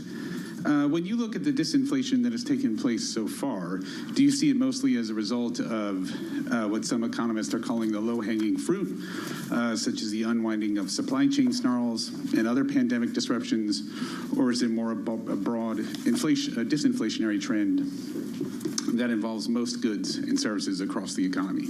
Thank you. So if I understood your question, I would say it this way. I think we knew from before when we lifted off, but certainly by the time we knew that bringing inflation back down was going to take, as I call it, the unwinding of these distortions to both supply and demand that happened because of the pandemic and the response. So that unwinding was going to be important. In addition, monetary policy was going to help. It was going to help supply side heal by cooling demand off, and just in general, better aligning supply with demand. So those two forces were always going to be important. I think it's very hard to pull them apart. They work together. I do think both of them are at work now, and I think they're at work in a way that shows you the progress that we are seeing. Let's go to Mike. Michael McKee from Bloomberg Television and Radio. In June, you forecast a 5.6% year-end median Fed funds rate, and since then, you've more than doubled your growth forecast. You lowered your unemployment forecast significantly. So what would justify that last move? Because the median forecast is for lower inflation. And given all the known unknowns that you face, how much confidence do you have, can investors have, or the American people have in your forecasts? Well, forecasts are highly uncertain. Forecasting is very difficult. Forecasters are a humble lot with much to be humble about. But to get to your question, though, what's happened is growth has come in stronger, right? Stronger than expected, and that's required higher rates. Unemployment, you also see that the ultimate unemployment rate is not as high, but that's really because of what we've been seeing in the labor market. We've seen more and more progress in the labor market without seeing significantly higher unemployment. So we're continuing that trend. In terms